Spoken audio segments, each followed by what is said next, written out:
Can we go ahead and call the meeting to order? Councilmember Cormack? Here. Chair Du Bois? Here. Vice Mayor Fine? Here. 3 present. Great. And do we have any oral communications? No, we do not. Okay, so I think the first item, I think we were talking about potentially switching items 1 and 2. Yes, given attendance by members of the public, it might be helpful to reverse the order and let Okay. folks go if they're here for item 2. So we're going to hear item 2 first. Do any members of the public wish to speak to item 2, which is the consideration of revenue generating ballot measure and recommendation to City Council? Nobody?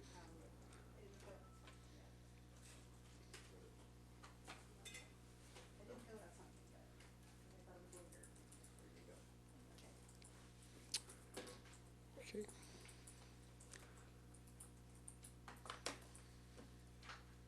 Go ahead, Judy.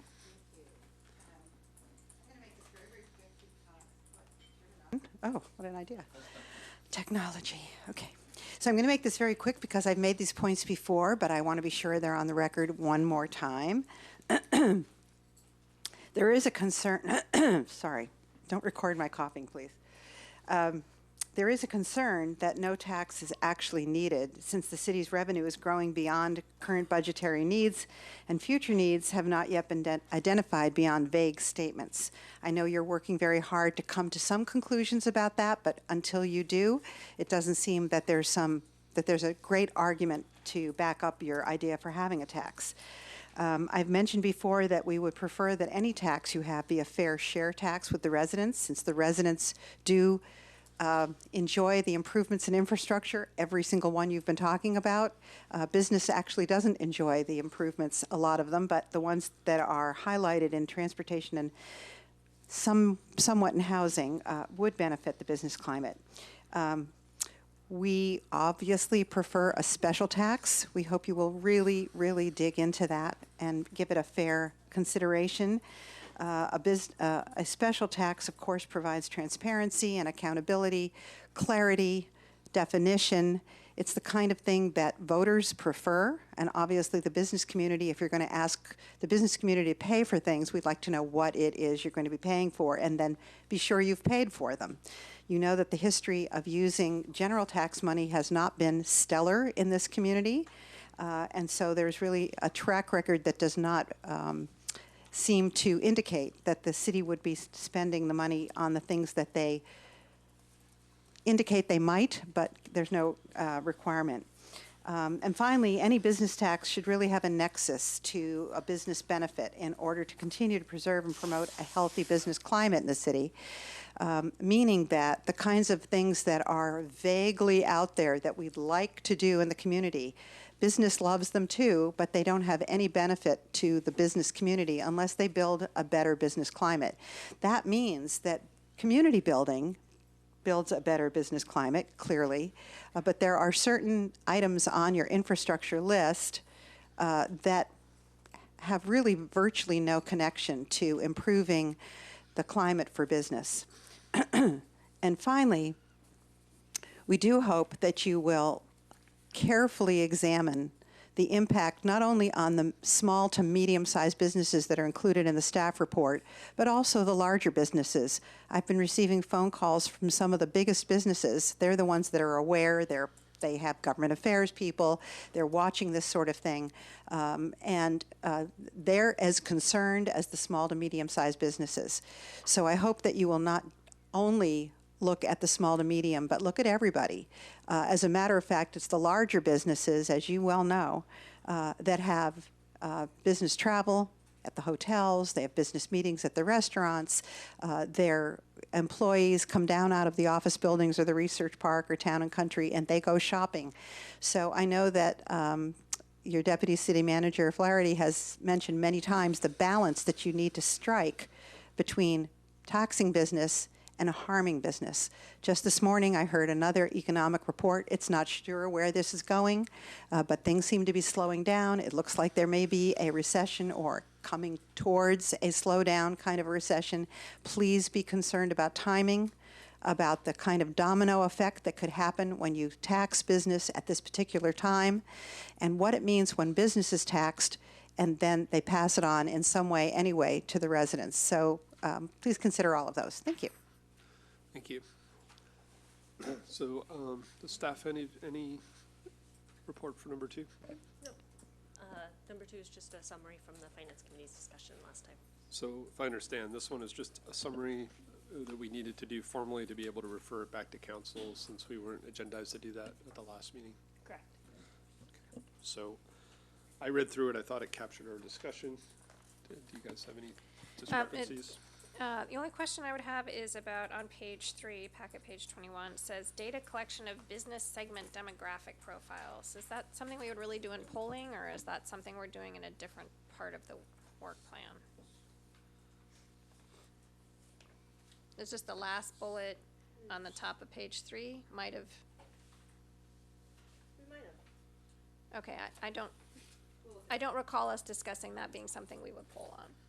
But other than that, I'm supportive, understand that you'll come back and figure out where to find the money for this. Appreciate that in advance.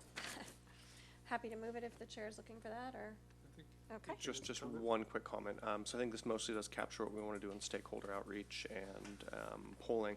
The one thing I just had some thoughts about over the past week, we didn't have any really, I was thinking about the different aspects of how we may propose a business tax to the community in terms of tiering, business exemptions, amount, et cetera. The one thing that we didn't really get at, I mean, there's some open-ended questions about what a potential taxable fund and whether tax should be general or specific. But I think it's a little bit about what former Mayor Kleinberg was just saying, the community's trust in the council to spend the money effectively. And so I don't think that needs to be a motion or anything, but I just encourage staff to think about, trust with increased capacity of X dollars, whatever it may be. So I think it's a good comment. I think it actually was a big part of the 2016, and I think they were saying they were going to model it on that. Okay. So, opinion of city service delivery, government in general. So yeah, if you want to make the motion. Happy to move the work plan. Second it. All in favor? Aye. Great. Great. Then, and remind me if from our conversation last time, the committee wanted this to go as an action item to the full council, in terms of this. I believe we did, yes. Okay, so we're working on finding a date for that. Most likely it will not be until mid-November, just as a heads up. But hopefully by that point in time, we'll have contracts done, and so everything will come lock stock. And then just one question. So if let's say council approves this in mid-November, then you can still get the polling out in November, December, and we can review it in December, the first cut of stuff? We'll Maybe. see. Okay. Well, hopefully something will open up on that calendar, get a little bit earlier.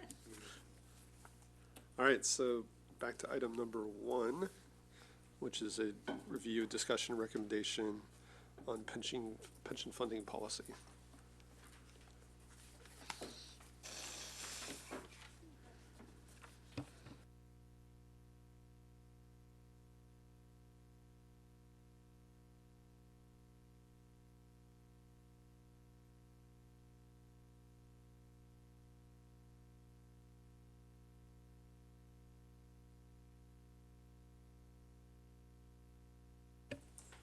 Good evening, Finance Committee members. Steve Guagliardo, Interim Director for the Office of Management and Budget. Here tonight to continue some conversations we've been having over the past few months regarding the Fiscal Sustainability Work Plan. The topic at hand tonight is the pension funding policy discussion. This is really the culmination of a number of conversations we've had over the past little while with the Finance Committee, talking about a number of things related to fiscal sustainability. As a reminder, back in April, when the full City Council approved the Fiscal Sustainability Work Plan, we talked about fiscal sustainability being a true ecosystem. There are multiple components to it, including resources, the cost of doing business, and ultimately the services that the city provides to the community, including the residents and the businesses. It's imperative to keep in mind that this truly is an ecosystem. To the extent that impacts happen on one leg of it, they carry through and persist to the other elements. Impacts on resources allow for changes in the cost of doing business and increased service levels. Conversely, increases in cost of doing business without corresponding resource increases would decrease the services we're able to provide to the community.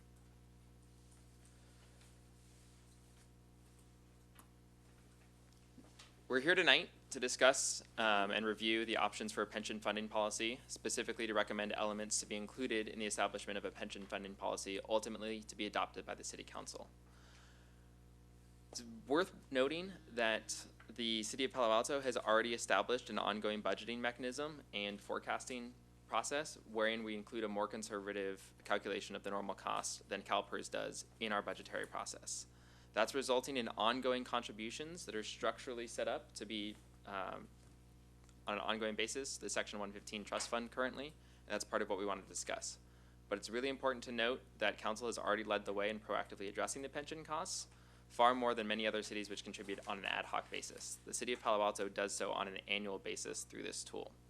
It's also important to keep in mind that all operating budget decisions will impact a pension funding policy, including staffing levels, including wage levels, and ultimately the delivery of services that we talked about just a moment ago. So tonight, staff is seeking guidance on how to treat critical variables within the various policy elements, such as the tools, the uses of those tools, and the pace to reach a specified goal, as well as the setting of that goal and the level of flexibility versus rigidity that's allowed in any one of those policies. We'll talk about it a little bit more later, but ultimately the more aggressive a target is set, the less flexibility allowed in order to reach that target. Through staff's research and conversations with other cities and with other entities, including CalPERS, including actuaries, and reviewing best practices across municipal finance, 4 guiding principles have emerged to help develop a pension funding policy. First and foremost is what is the desired funding target, and using that to inform some of the other choices that may be made. Along with that, what is the desired timeline to achieve that target? Ultimately, these two persist through the other elements of a pension funding policy and really drive a lot of the decisions that can be made. While 100% funding target is the nominal goal, it's important to keep in mind that getting there too quickly would have significant impacts on service delivery. Another guiding principle that emerged is that the policy should be evergreen. And what we mean by this is that it should guide staff and the City Council when certain parameters are met and require action when those parameters are not met. This is similar to the Budget Stabilization Reserve policy. We have a range of between 15 and 20%, and we have a target of 18.5% as set by the City Council. Trying to stay within that range guides city decisions. Trying to meet that target guides city decisions, and when that target is met, it affords certain flexibilities. The third guiding principle is, of course, keeping in mind the ecosystem. What can the city afford? What is the most efficient use of its funding? And then trying to align what payment options and tools best fit into those considerations. And the fourth and final guiding principle that emerged is it's incredibly important to remember that this is a statewide issue. The City of Palo Alto is not alone in this. It is an issue that spans across jurisdictions throughout the state of California that participate in CalPERS. And it's also important to keep in mind that CalPERS invests over a very long-term time horizon. We're seeing fluctuations and we're seeing volatility at the moment as CalPERS continues to make some changes to its overall processes and procedures. Ultimately, those processes and procedures are helping cities and jurisdictions throughout the state of California to better address their pension liabilities, and it is anticipated that over the long term that will stabilize a little bit. That's not to say that CalPERS is the end-all be-all by any means, but it is important to note that what they invest in and how the city aligns itself to CalPERS is important. We'll speak about that a little bit more a little later in the process. I just want to make sure that we circle back to it. So this next rather busy slide lays out the elements of a pension policy. This chart appears in the CMR that was given to the Finance Committee and can be seen in a little greater clarity there. But what we really want to focus on is that our current practice already addresses a number of these elements.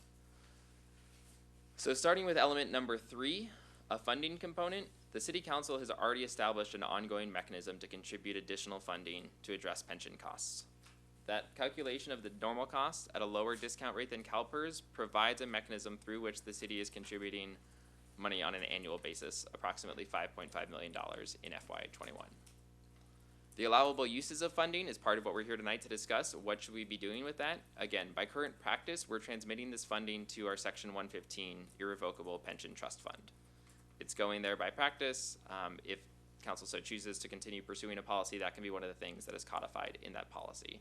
Is do we transmit funding to the 115 Trust, which was originally set up to be essentially a pension rate stabilization program, and how best to be using that funding.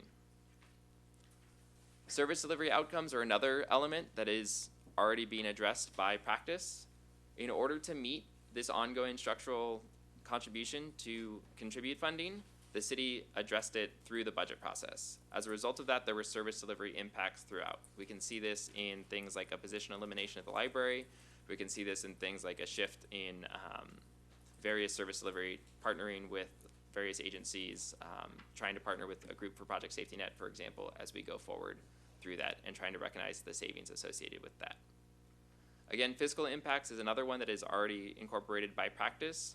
We adjusted it through the budget process, and so we recognize that ongoing reduction and ongoing adjustment through the FY 2020 budget process. But as I said in the guiding principles, and what I have not yet addressed on this slide, are the two at the top, the funding goal and the timeline. And those two elements really drive and persist through a lot of the other decisions, and what is decided there will ripple through and have an impact as we continue to discuss what should be included in a pension funding policy.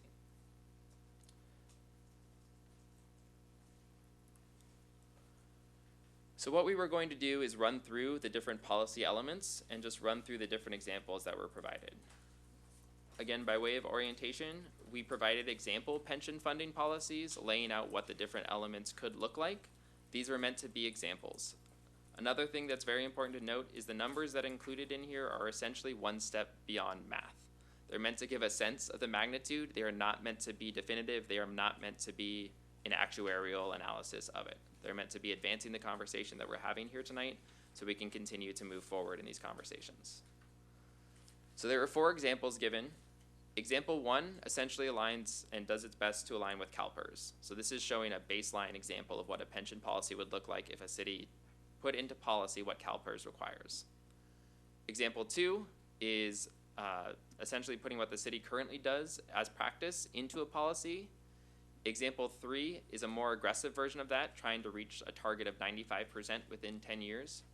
And example 4 is an even more aggressive that would involve recalculating both the normal cost and the future unfunded accrued liability cost at 6.2% and trying to reach a funding target of more than 100%. When I say a funding target of more than 100%, I'm specifically referring to the CalPERS actuarial valuation. It's very important to note that we're doing that because we want to be able to consistently benchmark ourselves against other cities in terms of liabilities, and to ensure that we're stating our liability on our financial records appropriately and aligned with CalPERS. CalPERS is the authoritative source of record for determining a city's liability, and we would like to continue using that practice as we go forward. So just to clarify, over 100% means using our own internal numbers, we would be perhaps getting close to 100%, but from the way CalPERS calculates it, it would appear to be over 100%. That's correct. Okay. And it's important to note that we probably, again, one of the elements of the policy would be deciding what elements should be in the Pension 115 Trust or elsewhere, and what elements should be at CalPERS when. But that's simply just because 6.2% may be lower than what CalPERS is expecting to earn, right? That's correct. Okay, so we could still actually be below it, but. So the funding goal is really one of the core elements of the pension funding policy. What portion of the accrued liabilities should be funded? Staff recommends a format similar to the budget stabilization reserve policy, which I mentioned earlier, with both an articulated range and a specified target percentage. Depending on what was chosen, you could either mandate action at the floor or you could mandate action to get to the target. We can deviate between that depending on what the Finance Committee and the City Council ultimately choose to pursue, but doing so does allow some flexibility and does allow for those contributions to be mandated in certain instances and be examined in other instances.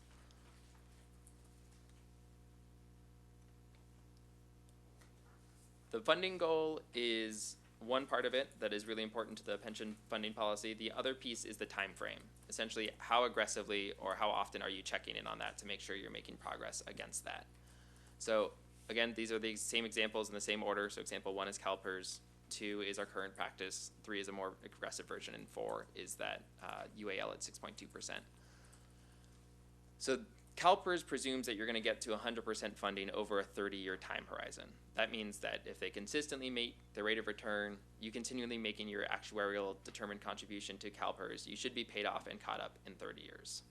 What we see, though, is that it is rare that CalPERS hits its number on the number for 30 years in a row, and as such, you see slight fluctuations and adjustments being made throughout. So that 30 years is the horizon at which they're looking, but they are making changes, they are adjusting, and they are tweaking things, if you will, as they go forward. For the examples that staff put together, we were using a 10-year time horizon for each.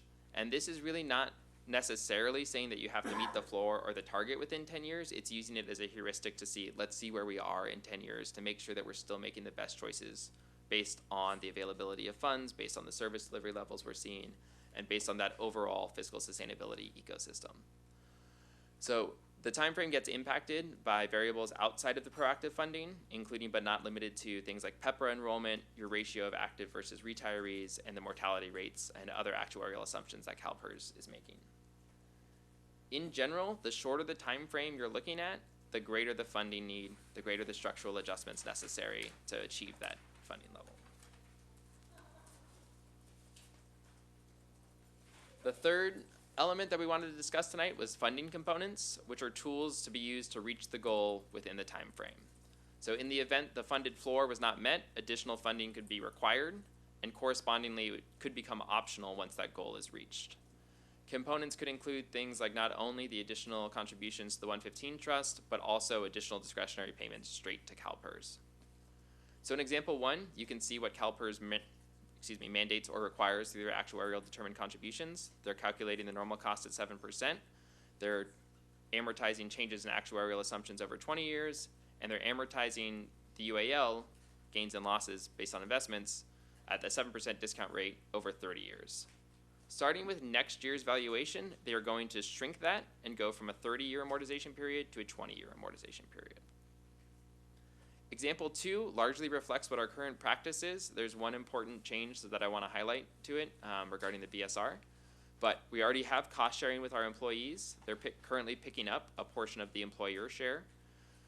We're using a more conservative discount rate for the calculation of the normal cost. Currently, per council direction, we're presuming a 6.2% discount rate for that normal cost calculation. One of the things that could be done under this example, if Finance Committee and City Council so chose, is to amend the existing Budget Stabilization Reserve policy. Currently, the Budget Stabilization Reserve policy states that at the city manager's discretion, excess Budget Stabilization Reserve above and beyond 18.5% at year end can be moved to the capital fund for infrastructure projects. One potential change to that could be that 50% of the excess BSR above and beyond 18.5% could be allocated for pension costs from the general fund. If we were keeping with past practice, we would want to keep all funds contributions commensurate with the general fund's contributions, and you would want to collect a commensurate amount from those other funds, including enterprise funds. This also presumes that we would want to reach 1 year of funding for the CalPERS actuarial determined contribution in the 115 Trust Fund in that moderately conservative portfolio, and then after that we would transfer the money to CalPERS as an additional discretionary payment to start getting money onto their books. As a refresher for everyone around the table and anyone who might be watching at home or in the audience, CalPERS does not recognize the 115 Trust in their actuarial analysis. They don't recognize it as an asset. It's kind of off to the side on the city's tracking. When you send money directly to CalPERS, they do recognize it. They do incorporate it into their actuarial analysis, as you might expect. Example 3, for the purposes of these examples, largely aligns with example 2, but it has that more aggressive 95% target within 10 years. Some of the things you could pursue under this is additional cost sharing with employees, and you could pursue the identification of additional funding for the pension obligation through the annual budget process. Then under example 4, you could recalculate the UAL with the same lower discount rate you use for the normal cost. You could phase that in, or you could have it separate, or you could have it sooner. One of the things to keep in mind is that it does start to get fairly expensive as you go through that calculation, and if you don't phase it in, it would have a significant impact on service delivery without corresponding revenue adjustments. Another thing you could do under example 4 as an option, if the Finance Committee and the City Council so chose, is to amend the existing Budget Stabilization Reserve policy You could divert up to 100% of the excess funding to be used for pension costs, with all funds contributing an equivalent share, depending on what the needs of the organization were at a certain year. The allowable uses of those funding components we just talked about are also an important element of pension funding policy that needs to be discussed. This element identifies when and how those contributions can be spent. This drives additional policy decisions regarding the flexibility of funding, what the investment assumptions are, and what our contractual obligations are. So under CalPERS, again, the normal cost covers the pay-as-you-go portion, and the UAL is going to pay off your unfunded liability in 30 years as long as CalPERS meets its investment return every year on the number. Under example 2, we would address the use of the 115 trust fund's assets through the budget process or through separate city council approved action to use it as it was originally set up, which was a pension rate stabilization program. Example 3 presumes that we could do a fresh start in concept for the safety group beginning in a target year. As a reminder, that would essentially mean we would look at an actuarial analysis to re-amortize our unfunded liability for the safety group and figure out a more aggressive schedule to pay it down and transmit that money directly to CalPERS. That's separate and distinct from the option in example 4, which is a contractual partial fresh start for the safety group, and when you could pick a target year instead of doing that fresh start. The difference between those is you wouldn't look at the whole unfunded liability for safety, you would only look at a part, but you would contractually bind yourself to CalPERS and commit yourself to paying that. Once an agency enters into a contractual fresh start, either partial or full, they are bound to that and have to meet that in the new schedule of payments. Another element is the service delivery outcomes associated with the pension funding policy, and it's important to articulate what the anticipated and expected service delivery outcomes could be from these different examples. Example 1 would allow us to continue the services as they are throughout the city. Again, this is the CalPERS model, and it would facilitate the ability to keep up not only with the cost of doing business, but also limited strategic investment. That's because we'd essentially be freeing up funds that we're currently using to defray pension costs for other things. Example 2, our current practice, you would continue the current constraints and limitations we have on service delivery as we impose through the FY 2020 budget, including an inability or dampened ability to keep up with the cost of doing business. As in the FY 2020 budget, prioritization will continue to be necessary through the annual budget process to ensure that we're aligning services with costs with resources. Under example 3, which has that more aggressive 95% target, the city manager could identify a plan to address additional contributions as necessary as part of the annual budget process. This example with a more aggressive funding target would likely, or would certainly have impacts on service delivery without structural additional revenue to go along with it. And under example 4, the costs are so significant, or the impact rather, is so significant that it would have significant adverse impacts on service delivery levels, again, unless you were to include additional corresponding revenue to offset it. The fiscal impacts are important to articulate as well, and those are shown here on this slide. Example 1 is just the CalPERS stuff and demonstrates the savings to the city compared to the current practice. Example 2, 3, and 4, we did use our software GovInvest to start to articulate it. Again, these are beginning numbers. These are not meant to be the end-all be-all number. If council and if the finance committee and city council so choose, we can refine the costing for these on a go-forward basis depending on where we decide to go tonight. The important thing to look at is under example 2, where we are currently, we assume an additional $1.5 million from the general fund BSR. So essentially you're presuming a $3 million excess BSR above 18.5% at the end of the year, and you're taking half of that. And then you're taking a corresponding amount from other funds, which would be about another $750,000. That would only be made when there is that excess BSR, but that is included in there. There would also be that $5 million in contributions across all funds, of which $3.4 million is from the general fund. In example 3, which is essentially doing what we do now, but with that more aggressive funding target of 95% within 10 years, there would necessarily be significant structural adjustments. It would be an additional $12.8 million across all funds to hit that 95% of CalPERS funding level within 10 years. Can you just clarify on top of the 5? Correct. Just want to be sure everybody's clear. Yep. Thank you for clarifying. And is that 12.8 today dollars, or Yeah. Okay. All of this, thank you is for clarifying. static over? Yeah. All of these are in today dollars. Again, the starting point for the conversation, we're trying to put a scope to it and a magnitude to it. Of that 12.8, there'd be $8 million in the general fund. And then in example 4, in addition to that 12.8, in addition to that 5 million, there would be an additional $1 million, of which about $500,000 would be the general fund. So as you go left to right in that table in the CMR, and as you go left to right in these tables here, it includes the things to the left and just kind of layers on top of it. And this is all based on 10 years instead of 30? Yep, so we were looking at trying to meet these targets within 10 years. You meet it in example 2, you meet it in example 3, you become just shy of it in example 4, but we're still trying to work through all the iterations of that to make sure we captured everything appropriately. So how sensitive is it to length of time? I mean, Yep. So the compound interest is certainly a powerful contributing factor to it. In example 4, I think I just misspoke when I said you would almost get to the target within 10 years. You almost meet the floor within 10 years for example 4. You're just shy of 90%. But as you look at that longer time horizon, if the investments were kept as principal, generating interest, that would certainly cause the assets to grow and increase across the range. Alternatively, if you were already at the funding level you wanted, it could cause you to surpass it. The liability does grow each year slightly as people's pension benefits mature. And so that is something that is captured in the software we model with. But it is, again, it is a starting point. It's not meant to be a substitute for true actuarial analysis.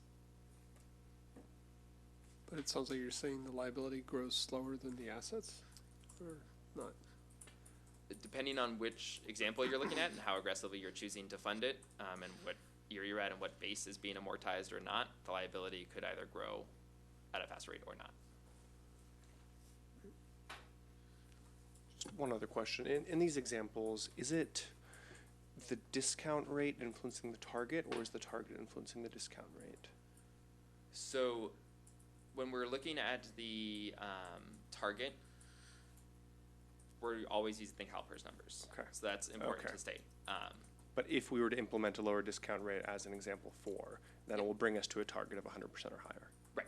Well, and again, Okay. these are all examples. Yep. They're just meant to be giving a starting point for the conversation, giving a sense of what's happening, but you're exactly right. If you were to have that 100% target level, you would want to be looking at what funding components to incorporate into that in order to try and align it.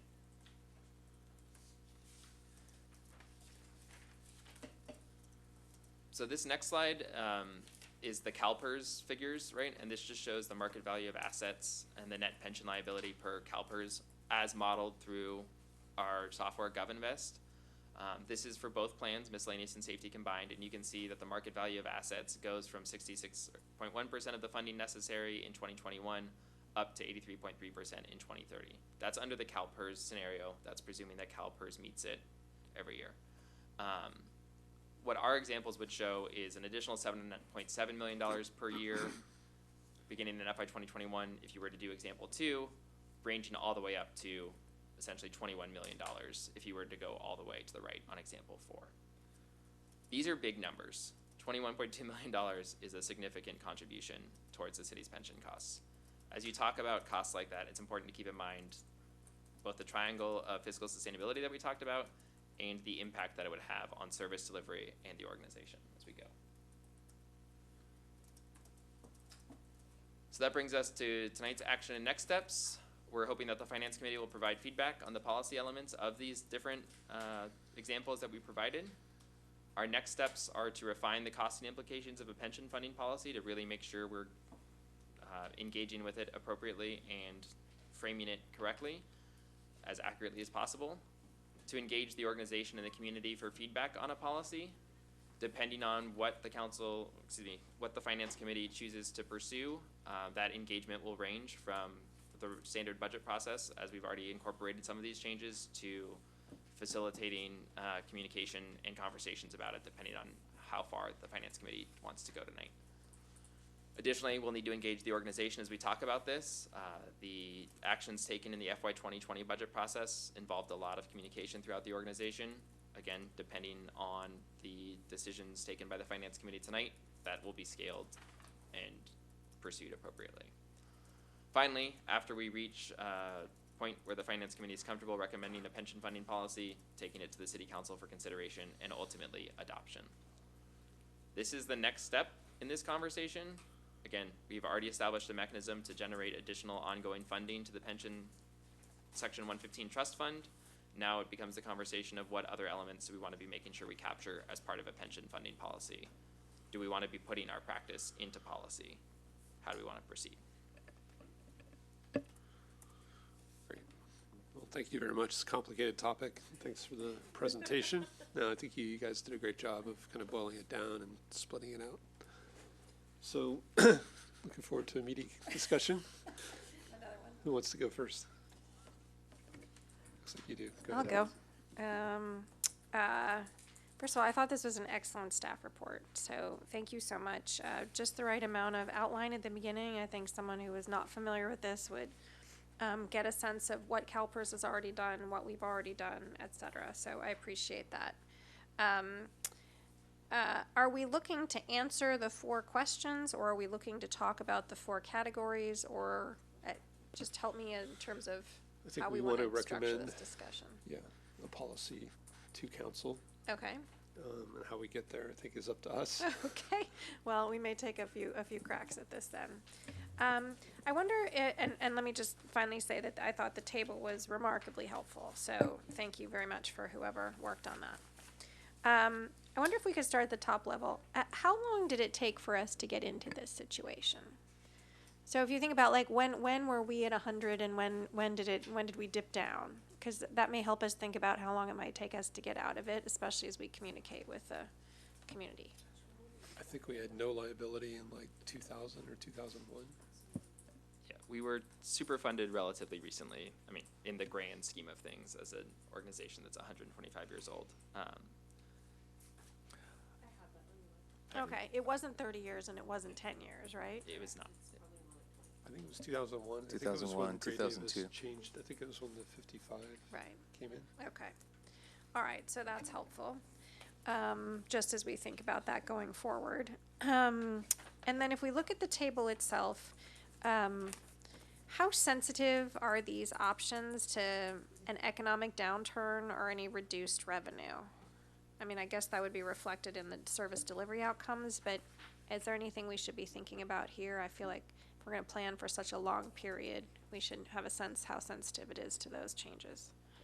At the moment, the examples don't contemplate that. I think you bring up an important point, which is including some mechanism by which if revenues were to decrease or if something were to happen, there could be some tripwire, if you will, to allow something to happen to continue some level of contribution to the Section 115 trust or to continue some level of funding component. But if the emphasis was really to prioritize service delivery at a certain level, to make sure we maintain that floor of service delivery even through an economic downturn. Yeah, I think something along that lines might be worth considering. So specifically, Councilmember, if you look at example 3 under the medium funding in the chart, that one, if you look under service delivery outcomes, it says city manager to identify a plan to address additional contributions to pension as part of the annual budget process. That doesn't necessarily mean that the full council or the finance committee would have to accept that plan. So the policy language could be written in such a way that the city manager recommends their budget to the finance committee and the council. It may be that the city manager doesn't recommend that they meet that, whatever the policy dictates. And they say, in order to get there, this is what it would take. Meaning, if we're in a recession, we have to go further. Okay. And I don't recommend that as a city manager. And then that brings that policy call to a head. What it would force is that every year, it would articulate what it would take to get there. It doesn't mean you have to take that step. Okay, but it'd be shared every year. Correct. Okay, Whereas helpful. example 4 does not have that flexibility. Once you do that fresh start, you have to send that money Right. to CalPERS. Yeah, that was clear. So now let's look at the time frame horizontal line. We have 30. We have 3 at 10. Why are we thinking 10? You know, if you average them, it'd be 20. And that really is related to my first question: how long did it take us to get into this situation? And is that one way to think about like how long we might need to get out of it? It certainly is. I think the difference in why 10 years appears in each of the three examples we offered. Example 2, you're really trying to meet the floor of that 80%, although you do essentially, you cross that threshold of 85%. Example 3 is more aggressively trying to get to that 95% costing level, that 95% target within 10 years. So even though it's the same time frame and largely similar in how you look at it, the additional contributions necessary to meet that target of 95% within 10 years would be the costs described under the fiscal impact section on the slide we just had up. As you look at how long it took us to get here, you could certainly use that as a guide and say we want to make sure we're hitting the floor within 10 years. Let's look at how long it should take us to get to the target. You know, it's not necessarily how we'll make the decision, but it's another way to evaluate how long we might want to do that for. Okay, so funding components. How often in the past, like 5 or 10 years, have we had excess BSR and sloughed that over to the infrastructure? I guess it'd be the past 5 years for infrastructure. Every year. And like about how much? More than the last 5 years, but I want to say we've probably, since the policy and the council did the infrastructure plan, we've probably moved over $40 million. Okay. I think that splitting it 50-50 really has, I'm intrigued by that. I think that has, you know, it balances not only investment in the future, but frankly paying down a debt that we have. And so it's a nice balance, and so I think that's definitely worth considering. And then looking at the 1 year of funding, so when you say 1 year of funding, what does that mean? That means our extra that we're funding, or that means like a full year of paying off? Yeah. Yep. So what we were trying to articulate there is a full year of paying off CalPERS. So they have their annual actuarial determined contribution, and so setting a desired funding level in the 115 trust of 1 year of contribution there. Okay, so it's not our 1 year of contribution, it's 1 year of contribution to them. Okay. Again, that seemed like a really nice balance of way of like, okay, we've got enough to deal with an emergency. And other than that, we can go ahead and do ADPs. So it's only scenario 4 that we actually recalculate the UAL with the lower discount rate, right? Which was sort of intuitive if I was thinking about this from, you know, not sitting here beforehand. So we have a number of steps to go before we get there, so that's worth thinking about. And then the percentages you provided, super helpful. And let me see if there are any other notes I wanted to make. We talked, you talked about the fresh starting concept. I certainly understand the benefits of that. And then, Chair, you were thinking that we were going to suggest which one of these to go forward with, or just Why don't we do a round go of around? questions? Okay, And sounds good. And then the only other thing is just to point out that you know, in the attachments, you can certainly see it's the large initial year payment that really enables us to make some of this progress. If we do like the 15-year one. And the payments really rise significantly over time if we do the 20-year. This was the full fresh start, right? Yeah, so thanks for showing that, because you can see the problems that we might have. Okay. and these are based on CalPERS assumptions entirely, right? Can you just go to the final graphics, this one? So is this that in 10 years, we're going to be 83% funded under current policy? This is actually showing just CalPERS. So Okay. if CalPERS were to meet its target every year, Ah. and the city were to continue to contribute Got its that. actuarial determined contribution, it would be at 83.3% funded. This does not contemplate the additional contributions that we are making to the PARS Trust Fund. This does not That's contemplate outside of that. any additional action that would be taken. Okay. Yeah, this is example 1. Okay. What would this look like in example 2, or reaching that in 10 years about Yep, so 85%? right, you would be hedging up a few percentage points as you get to example 3. Okay. Or, excuse me, as you get to example 2. To get to example 3, you'd be getting to 95%, but far costlier. Right. So just following off where Councilmember Cormack ended on the tables in the back, when you look at those annual numbers, even though they're a couple years out, and we can, expect those to be smaller dollars then,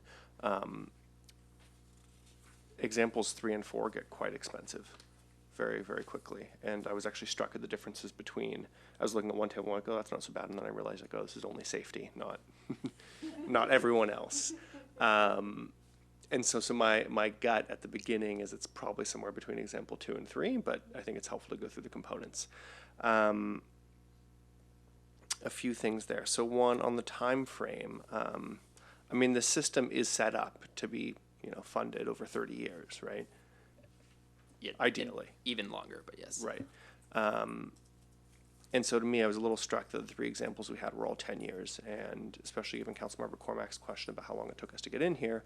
If it took us 20 years, it seems like between 10 and 20 is probably a time frame to get out. 10 may be a bit short. I do like the kind of thinking in terms of a range, and we have a target within that. Makes sense.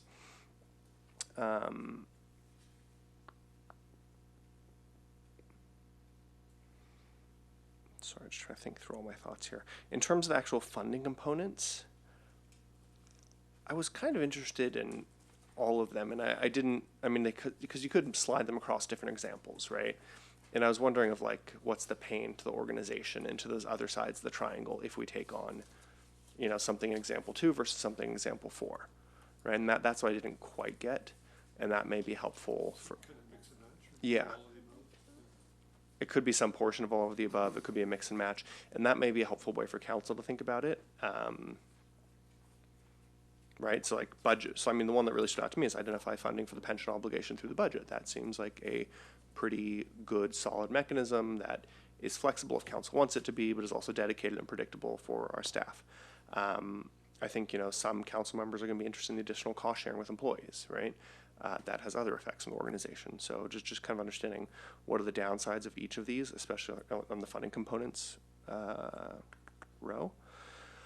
On allowable uses of funding, I think I speak for all of us when we probably don't want to do contractual fresh start. That seemed a little frightening, but I would love to hear arguments against that, like why we should. Does anyone have any? I mean, is it just like tying ourselves in and it's making us be rigorous and that's it? I don't think we want to be extreme on either. We don't want it to be so easy to rate these Right. funds either. Right.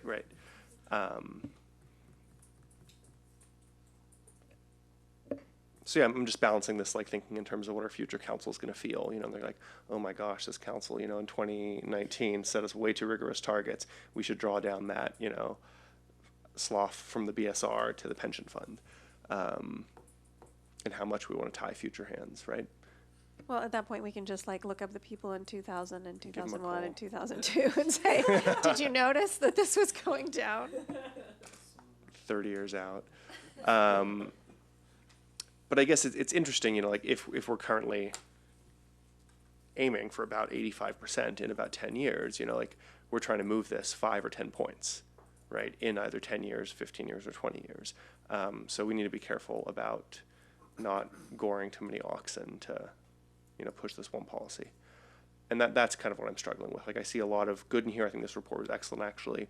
I just don't know the downside costs, whether it's like politically, organizationally, service delivery to our community. And so that's what I'm struggling with a little bit. And so in the service delivery outcomes, like, hey, we shouldn't be too aggressive because we don't want to go cutting services by, what are some of the out years looking at? $17 million, right?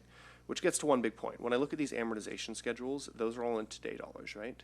So it would also be really helpful to, and I know we have it somewhere else, what is our expected revenue increases over these years, right, in dollar amounts, so that we know, in year 6, it looks under the 15-year, it looks like we're paying an additional $1 million, but we expect revenue to have grown by $6 million by then. Something like that to give us a kind of measure of growing out of this problem also. I don't think we should forget that. I think we also need to keep in mind other end or policy goals that the council or future councils may have. Are we looking to eventually buy our way out of CalPERS and go to a defined contribution system, or is that just off the table and we're not worried about that? And what kind of policy choices we make here influence that? I think that's it for now. I need to gather my thoughts a bit. That was pretty useful. I think a buyout, if it's going to be in 20 years, we'll let somebody else make those decisions. I mean, it's too expensive to do it now, right? So, actually, some really quick questions. So what percent of our general fund goes to pension today? It's like 10% or something.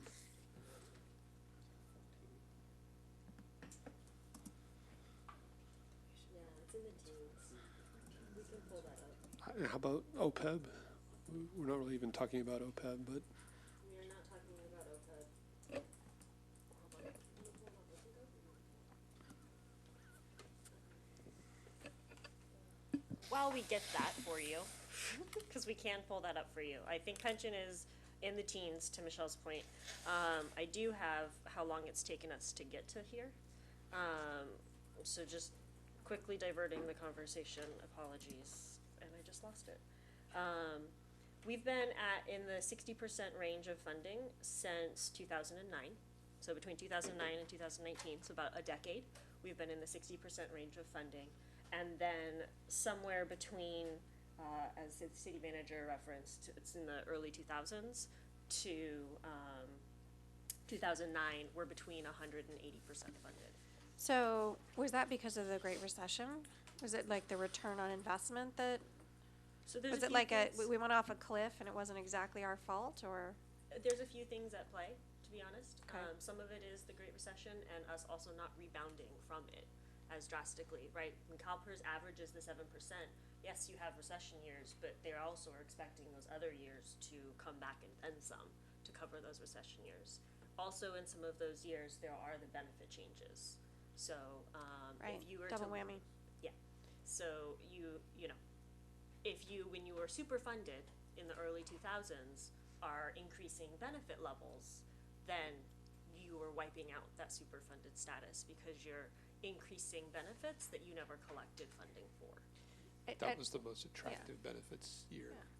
Right. I think this might just be worth including a paragraph or something on as we go forward to a more general population, because understanding how we got here, I think is a super important part of understanding how we're going to get out of it. So, and again, not to talk about OPEB tonight in any detail, but do we have the same issues there? Like, we have a trust for that. Are we falling behind in the same way, or is it closer? So yes, definitely for another day, but in terms of our strategy on OPEB, we do have a trust fund for OPEB. We are not in the same position in the sense that we have a lot more money in that trust. There's probably about $120 million sitting in our OPEB trust right now. I actually just got a notification. We'll find it for the new quarterly report for it, depending on where the market went. So when we did our OPEB report last year, no, 2 years ago now actually, we are within the next decade potentially going to need to look at starting to use that trust fund, because we are approaching a certain funded status on the OPEB side that we would want to actually start to draw from that trust fund in the next decade. I know that's a long time, but it's near term when you're talking about these 30, 50-year liabilities. So we're funding any draws against that today just out of general fund dollars? So OPEB is funded right now by all funds. There's a contribution that is paid directly for the healthcare benefits, as well as there is an annual contribution to the OPEB trust.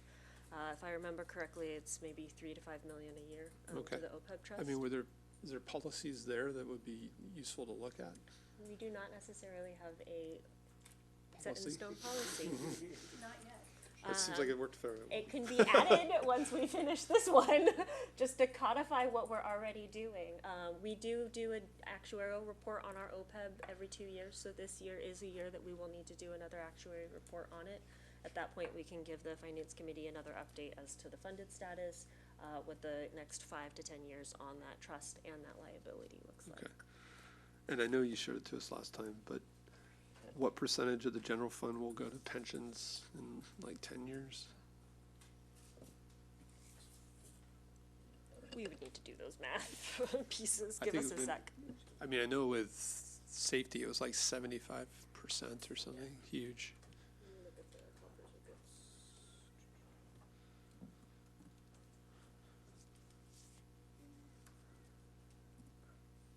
While you guys are looking that up, the third question I had is, when is it that CalPERS hits us with a large bill? Like, what's the scenario when that happens?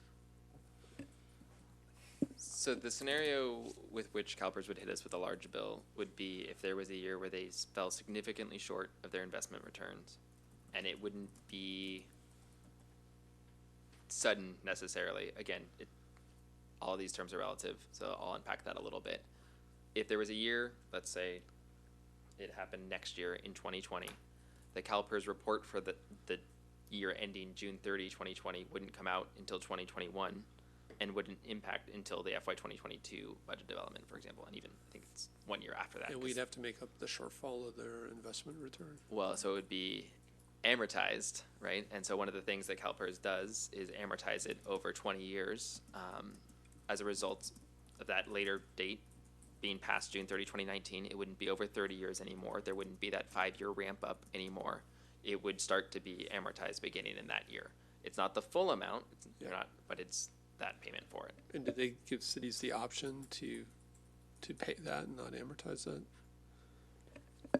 They will take the money as an additional discretionary payment, and you could direct them that you want to pay down that specific base. And so that's the mechanism they have to allow cities to pay for that specific type of thing. So you can actually target a specific base payment and wipe it out. So if we wanted to, not suggesting necessarily, but we could have a policy that says, use the trust fund to pay for those events, essentially, to almost smooth it out.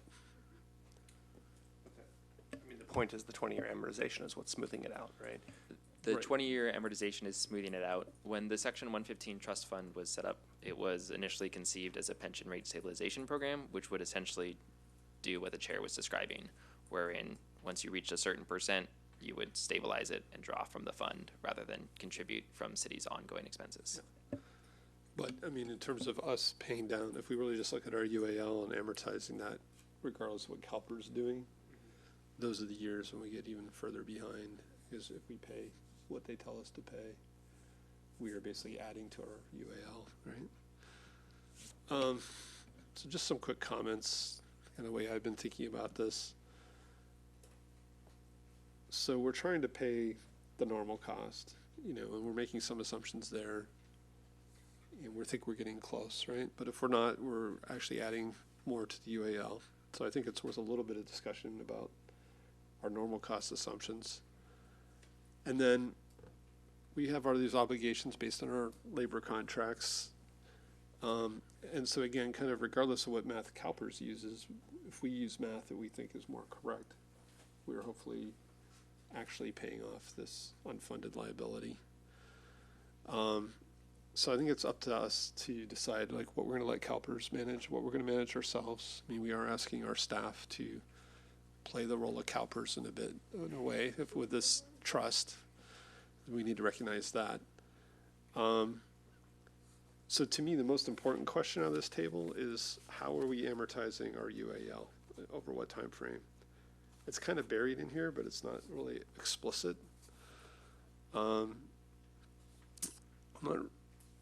So I think, I think just being careful of when we're using CalPERS assumptions and when we're using our own is really important, or it gets confusing quickly. So CalPERS underestimates normal costs, they underestimate the UAL, they underestimate the amortization period. And so if we have a strong policy, I think we'll be less likely to get surprised or get hit with a large payment. And then we can talk about a policy that would use the trust even to smooth it even more, I think, than CalPERS would have smoothed it. So when I look at this table, maybe the effect is the same, but I think it's a little misleading. I'm not even sure the funded goal is the right metric. I mean, this is CalPERS' estimate of the net present value of the liability to the assets, right? And so it's using all of their assumptions to say, how funded are we according to them? But if we reject those rates and everything, I'm not even sure it's a valid metric that we should use. And if there's a way to get more directly to what is Palo Alto's unfunded liability and how long will it take us to pay it off, that seems to be a lot more accurate.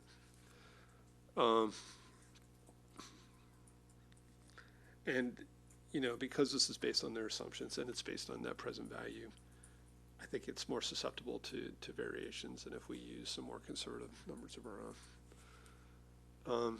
So to me, when you look at this table, I think we're talking about kind of what levers do we have in terms of policy.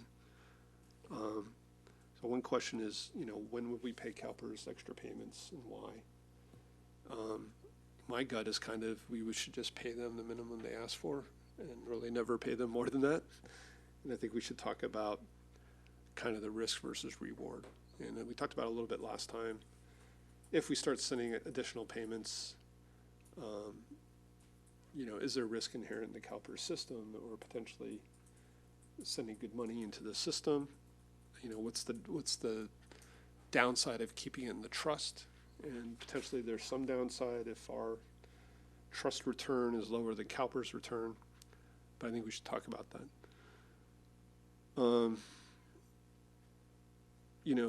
Maybe there's a situation again where CalPERS has really bad returns when that triggers a withdrawal from our trust. In terms of a time frame, I think the most important thing is what's in, I guess it's example 4, recalculating the UAL with the same lower discount rate of 6.2%. So that again is using what we think is a reasonable investment return. I think that's probably, of all the things on this table, I think that's probably the most important thing. I think the use of the excess BSRs, it's kind of an orthogonal idea. It's kind of an interesting idea. Just what do we do with extra budget fund money? I kind of with you. I think I like the idea of maybe half of it.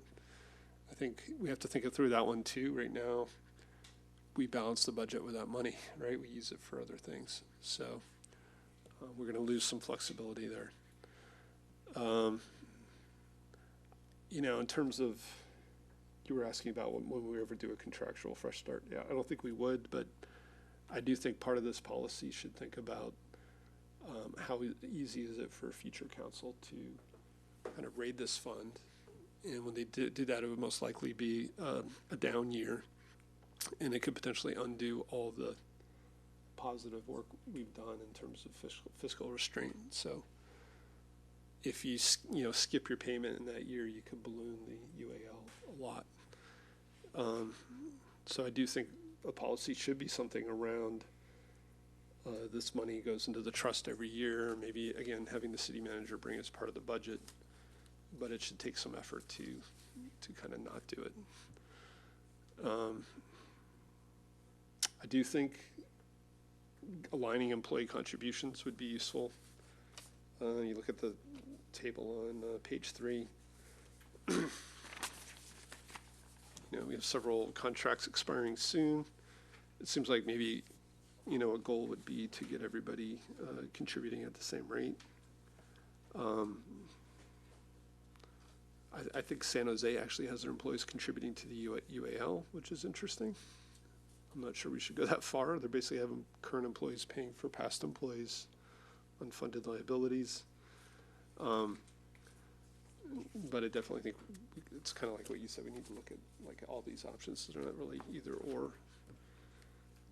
And then we haven't really talked about it, but then is, do we have the right investment policy for the trust itself? One thing I was thinking about was, should we look at it as a fund invested on the horizon that we picked to amortize our own UAL? So if we said it was 20 years, could we ask somebody to manage it over a 20-year horizon where maybe it's riskier now, but it gets more conservative as we get towards the end? Does that make sense to think of it that way?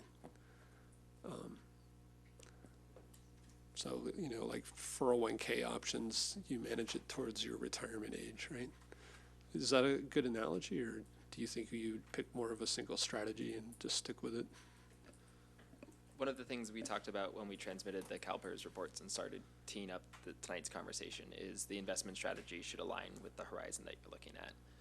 In general, using the strategy of 20 years is when we want to start drawing down from the fund could be a useful metric to use and could provide guidance to our conversations with the trust administrator regarding what investment portfolio to pursue for that. I think that's about where the analogy to a 401k ends. Yeah, so you said start to draw down in 20 years. I'm saying if we were going to try to pay off the UAL in 20 years. Right. So I think if you if you set your goal of you wanted to appreciate up to a certain year, that could certainly be used to guide investment decisions. Okay. So again, I think where we are is we should be looking at the rate of growth of the UAL. It took us 2 years to address the normal costs, so I could see us phasing something in over a couple of years. I think we're talking about the general fund a lot, but impacts on the enterprise fund will be most likely be they will be utility rate increases. And I just think we should keep in mind that the service impacts are real, even if it's in future dollars. If we don't do anything, we're going to see huge impacts. So, so that's kind of the way I've been thinking about it. Getting back to the issue of, are we really covering the normal costs? Other issues that we haven't talked about are growth in wages, and right now we have, I think, a fixed assumption of like 3% or something, but then the contracts are totally different, right? And so should we make them align with reality more? Should we use the actual contract rate increases in our model? And the other question, one last question I had is, do we have a separate trust for safety versus miscellaneous? We don't. So that's another policy question, I think, is do we want to manage these and do we want to track these so that fire and safety are paying into their own trust and people like SEIU is not paying for unfunded liabilities and safety, for example? Like how much do we want to keep track?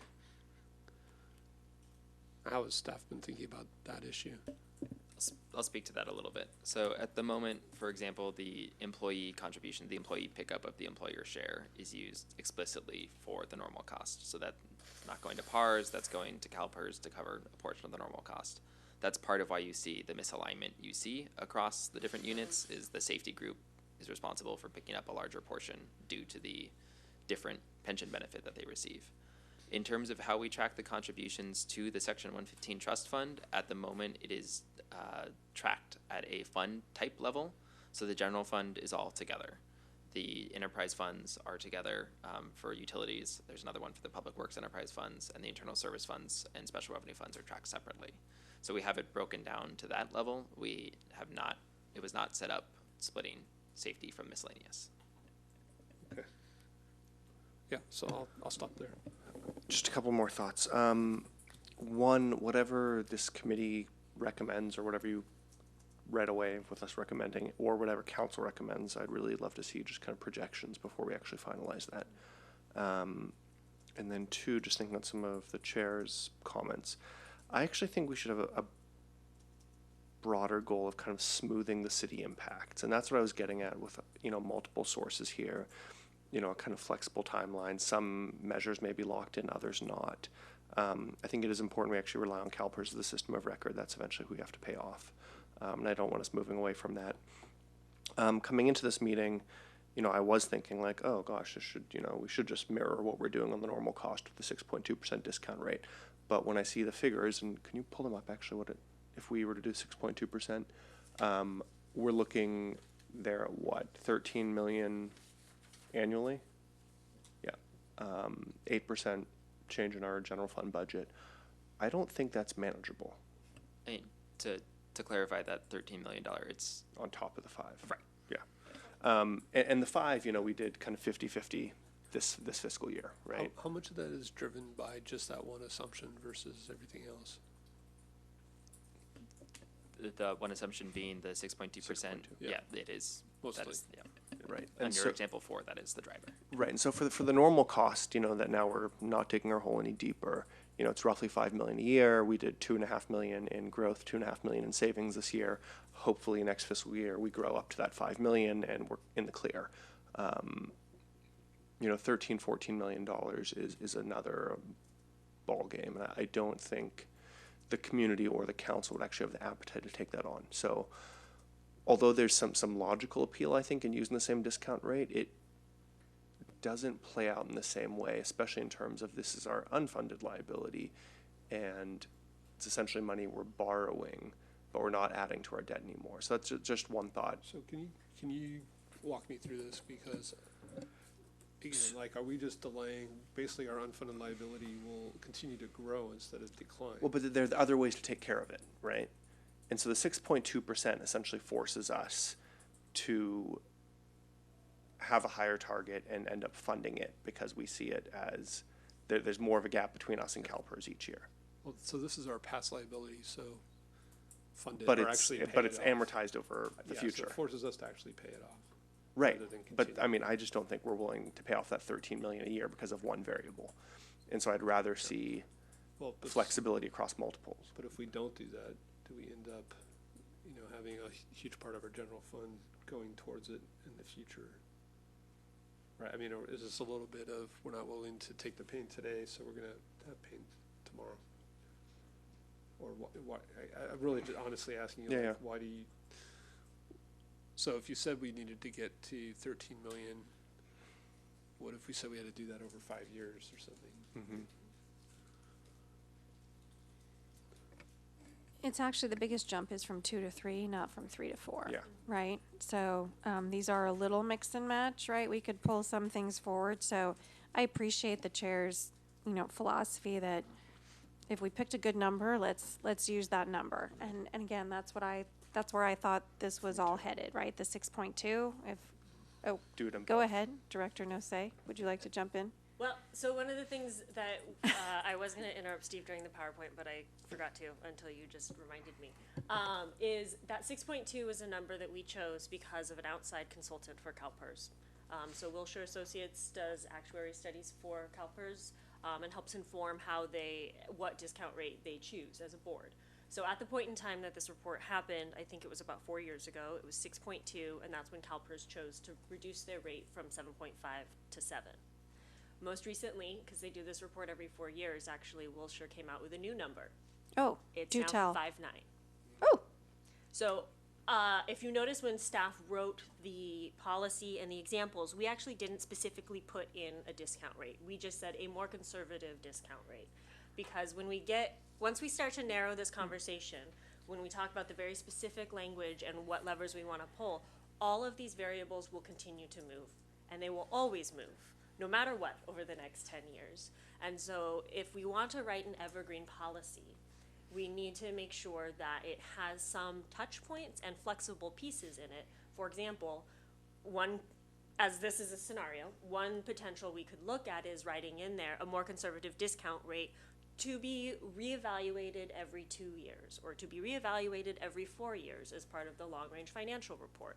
And that way, that more conservative discount rate, we can look at, is it too conservative? Is it right on the mark? Is it too, where are we at compared to where CalPERS is at, to our actual earnings, to our funding levels? So it doesn't necessarily have to be 6.2. It just happens that that's been a constant number since that's how long the Wilshire report has been. Okay. So just an added variable to a table full of variables. So I know Apologies. it's being used as a discount rate, but is it also supposed to represent a reasonable return on investment? Correct. Remember, Yep. the discount rate is a combination of your investment returns and as the well as. rate of inflation. Correct. Which, Can- yeah, I was can we- curious about. Can we understand this table a little bit more detail? So example 2, is that what we're doing today? But today we're not saying 10 years, right? Right, and so what this is saying is within 10 years, you'd be at 85% of your But, I fund. mean, that's not our policy, that's just the effect Correct, of yes. this. This is, thank you for clarifying, this is putting our current practice with the minor wrinkle of the BSR iteration into policy. But this, as of now, this is simply practice So if per we, council direction. and it's being driven by that target rate, right? Or not? Not No. necessarily. You're just saying In this that's, case, it's just how we've been calculating things. So I meant, well, like 3 and 4. But it was worse before we moved to 6.2%. Right. correct. So we And that's have just one thing affecting it. sure, and arguably, just so that the full committee and for full awareness amongst everybody, example 1 of CalPERS is CalPERS as of today. remember, CalPERS has recognized this problem, and there's actually example 0, which is probably 4 years ago or 3 years ago, before CalPERS started to de-risk their profile. So staff, to simplify it, since we don't have a choice, we have to do what CalPERS does. We chose to do CalPERS as of today. So what's the large jump from 2 to 3? Is that the voluntary safety fresh start? So the big jump from 2 to 3 is actually to meet that 95% target within 10 years. Okay, so again, if we just didn't, if we ignored the target and we just said, we're gonna pick an amortization period, and we didn't do the fresh start work, and we just adopted the 6.2%, it wouldn't be the 13 million, right? It'd be some other number. So I think I understand the chair's question. Let me Yeah. see if I can adequately explain the response. So if you were to use the 6.2% discount rate for the UAL, you would still cost an additional $13.8 million per year Over any time frame. over the timeline. That's Okay, so sorry, over the 10-year time frame to reach the 90% target. But if you're recalculating to pay down, if you're recalculating the UAL over 6.2, the GovInvest software is using the same actuarial model or Yep. trying to mirror the actuarial model that CalPERS does. So it would presume that you're paying that much, and you would be paying it down over that 30-year time span. One thing that's important to note under example 4 is it does taper a little bit as you pay down the UAL at a more aggressive portion up front. But again, that's something that would require actual actuarial analysis to do, and it would really be necessary to look at what assumptions we wanted to contain therein, because the moment you reach that 100% funding in CalPERS, what is your money doing off to the side? And that's where it all gets interconnected, and back to the conversation the chair was voicing earlier. So again, I'm just trying to understand why example 3 jumped up so much to get to the 95% target. Were you effectively changing the discount rate as well? No, No, it's just that 10%, I think. yeah, the volume. When you're looking at assets and a liability as expensive as the city is maintaining, that 10% becomes very costly. Yeah, but Yeah, I'm I saying mean- it's still the same equation. You increased your target by 10%, which meant you were effectively using a different discount rate. No, so I think that's the point to clarify maybe a little bit. Yeah. Each of these is still using the CalPERS valuation. So the CalPERS market for the liabilities, yep. So CalPERS calculated the liability. They shared that with us. Except for Apologies for scenario interrupting. 4, which is the one that changed it. Well, so scenario 4 is still using the CalPERS liability as the target and as the range. It's just recalculating what our contribution should be, as though, just as we did with the normal cost, as though your UAL was using a 6.2% discount rate. Okay. We didn't restate liabilities under any of these scenarios, and that's back to guiding principle number 4. Just jumping in, Councilmember Du Bois, are you assuming that whatever we do here for the target of 80%, 90%, 100%, we're putting it all into the 115 and then paying off at some point? Okay, I think that's actually another thing that we're speaking on both sides, because there's two ways of doing it, right? One is doing it that way. The other is just saying, like, gosh, CalPERS, like, we want to pay it off and we're going to pay you, every year, and our additional. And I don't think we have clarity on that. And these both, and you can talk about any of these examples or funding mechanisms differently when you consider that change. And so I actually have a question mark here, CalPERS blow up, one. Do we have any idea about that? I mean, my inclination is that's a fairly low risk. And then, so my next question is like, what's the purpose of the 115 then anymore, right? And now we have what, like 20 million, 22? Okay. And I really wonder if it's worth our while to keep on putting money in there, hiring some manager to manage that money over our time horizon. Or do we just identify a few cost savings and revenue plus measures from these tables that allow us to reach a target of 95% in, call it 15 years, and we just pay that into CalPERS each year? And I'm almost wondering, and would request maybe another table showing a range of targets from, call it 80 to 100%, and a range of years from, 10 to 30, something like that, right? And seeing what that cost is annually to the city, right? Because that, then we're looking at a matrix of what's the pain, and then we can say, gosh, I think as a council we're okay saying we need to find another $5 million for the next 15 years, or we need to find, $8 million for the next 10 years. Is that helpful at all to folks? And then I think we don't know Yeah. the 115 thing No, either. no, how to use the 115, I mean, Chair Du Bois has been talking about, what happens when we get the one big bill? Well, this is in some ways an insurance policy against the one big bill, which we wouldn't get right away, it would come over time. So I think it serves a valid purpose, it's like a hedge, right? Do I think we should be doing this all on our own? No, I don't. I think CalPERS exists for a reason. They, you can like or dislike how they're operating, but this is their business. This is not our business. So definitely interested in, paying things down in advance. And I think, to the extent we have the opportunity to do that, that should always be a high priority. And maybe that's really part of what the policy should be around the budget, is not like what services can we add, but like how much extra can we put in each year.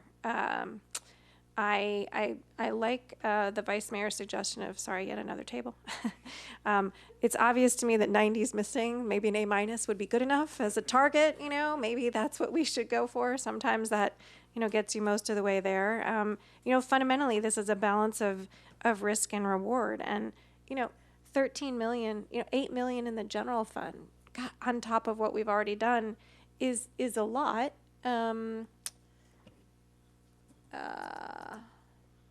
Phasing it in over a year or two, as we did before, makes all the sense in the world. It doesn't take a rocket scientist to figure that one out. I think we've discussed it before. And then there was one other point I wanted to make about this.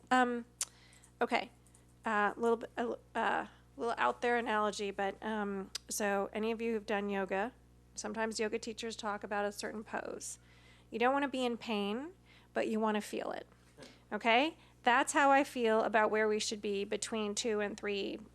I think 4, that's an awful lot to ask. Those are big numbers. But we should be feeling it, and without causing pain over this period of time. So that's the policy stuff that I'm talking about. How are we going to make sure you and we all collectively every year are like, are we doing enough? Could we do a little bit more?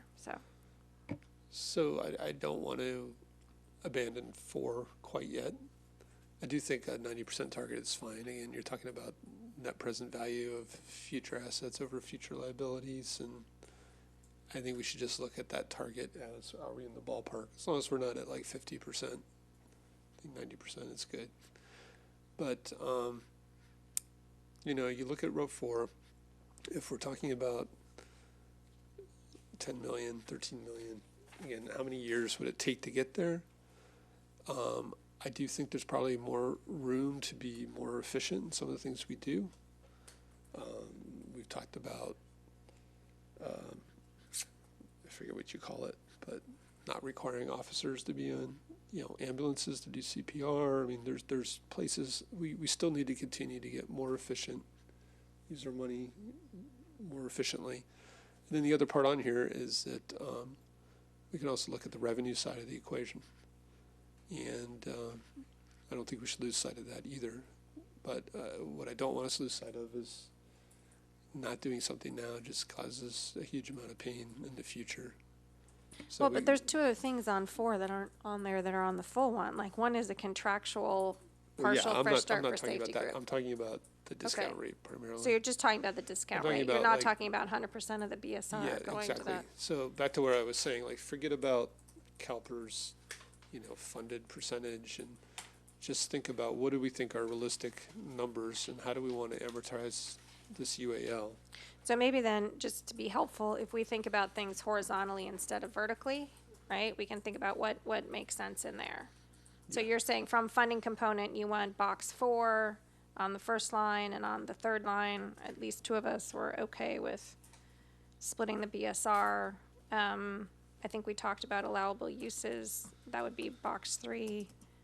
It's like bingo. Just a point of clarification as you're looking at that funding row.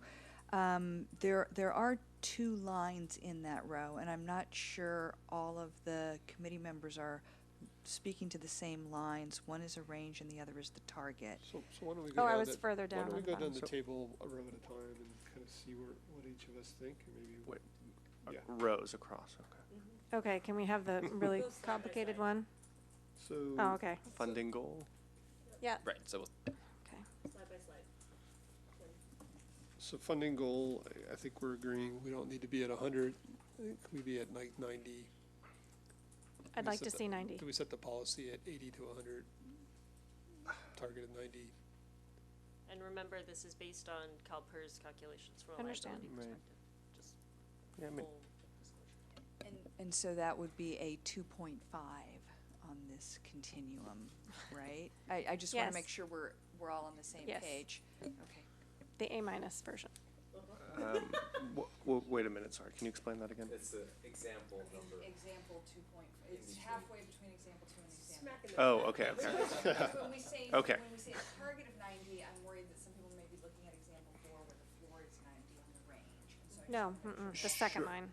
that we're halfway between example 2 and example 3. So I'm actually not sure about the target. I think the ranges are more valuable in a way, and that's why I kind of suggested that percentage of funding, crosshatched with the number of years. Because the thing is, this is the target, the sum is moving, right? And that's why the target is not quite as useful of a metric as, But it's with our both. BSR. It's the range plus Right, the I know, target, I know. so. But So if we it's- compare it to the BSR, like, at least in a given year, we know our budget, quote unquote, right? Yes, and ultimately what staff would do from this perspective is we get actuarial reports every year from CalPERS. Sure. So we would look at it from a benchmarking perspective in terms of those reports, and where we're at from those perspectives.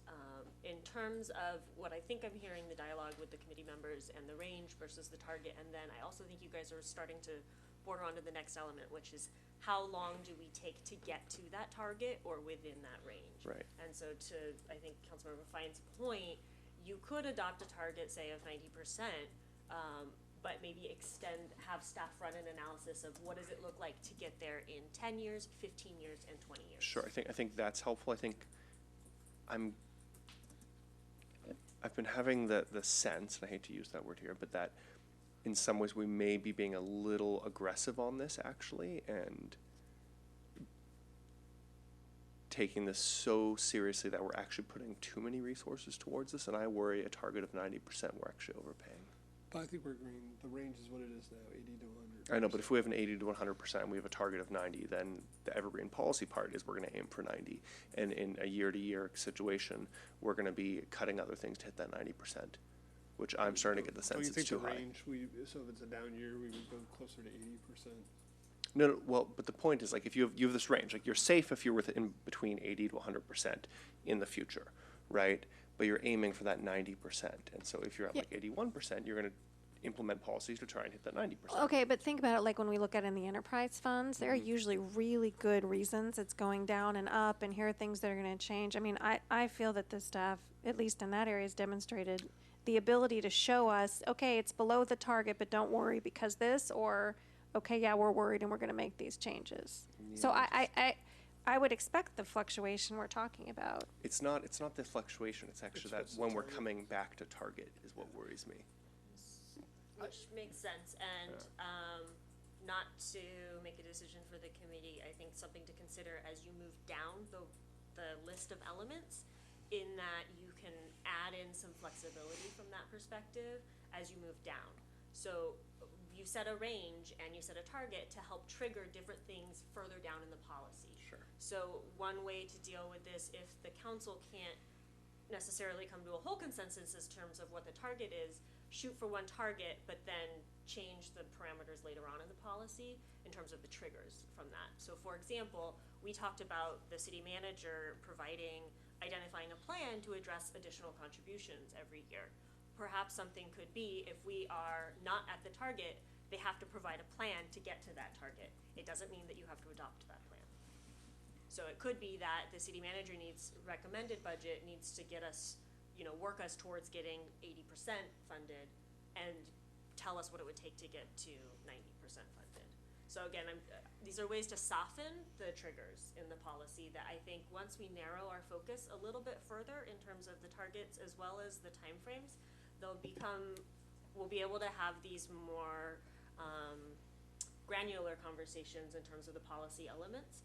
I think right now, getting similar to ballot measures, bounding this conversation will help the committee then see through these later pieces and just know that nothing we decide in terms of bounding things tonight is going to preclude us from going back to change those bounds later if we foresee that, or the results come back from a calculation standpoint that it's too aggressive or it's not aggressive enough. So we get to the time frame. This is the time frame to reach. So we somewhat in the bounds of 80 to 100% with roughly a target of 90.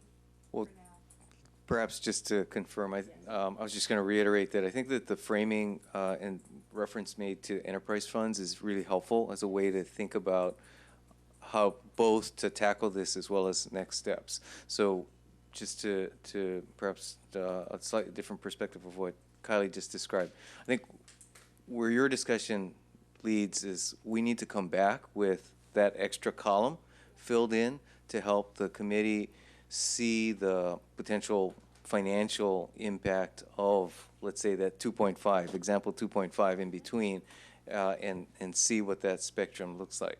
The enterprise, or we'll call it the utility and rate sort of framework, would speak to how this policy going forward would require staff on a year-to-year basis to come back and provide you that context. Where are we relative to the range that you see here, and what actions is the administration recommending in order to, whether it be stay within the range, get to the range, or get closer to the target.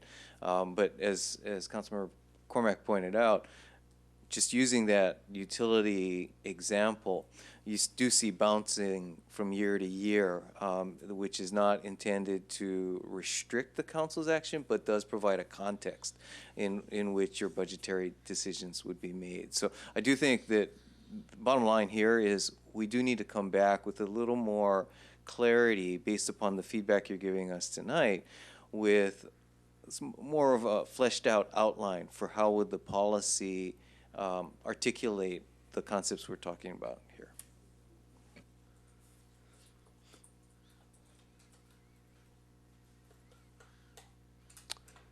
So just to be clear, this is the time frame to hit the target. I've said a couple times, I think we should have an amortization timeline. Do we want to talk about a timeline to actually pay off the UAL? Which, I mean, from a mathematical perspective, could be the same time frame if the target is 100%. Right. Right. But if we paid off the UAL in 30 years, then maybe we don't have to hit this target rate for 15 or 20 years, right? Right, think we can do that, but if let's say we took the target of 90% and we get there in 10 years. Let's say we put it all into the 115, right? I have a bit of a suspicion that at that point we will be able to, if that were our goal, we would be able to transfer that. And I'm not sure what question you're answering. Well, I'm saying what Ed's saying is, like, if you hit the 100% target in 1 year or 30 years, theoretically that is paying it off.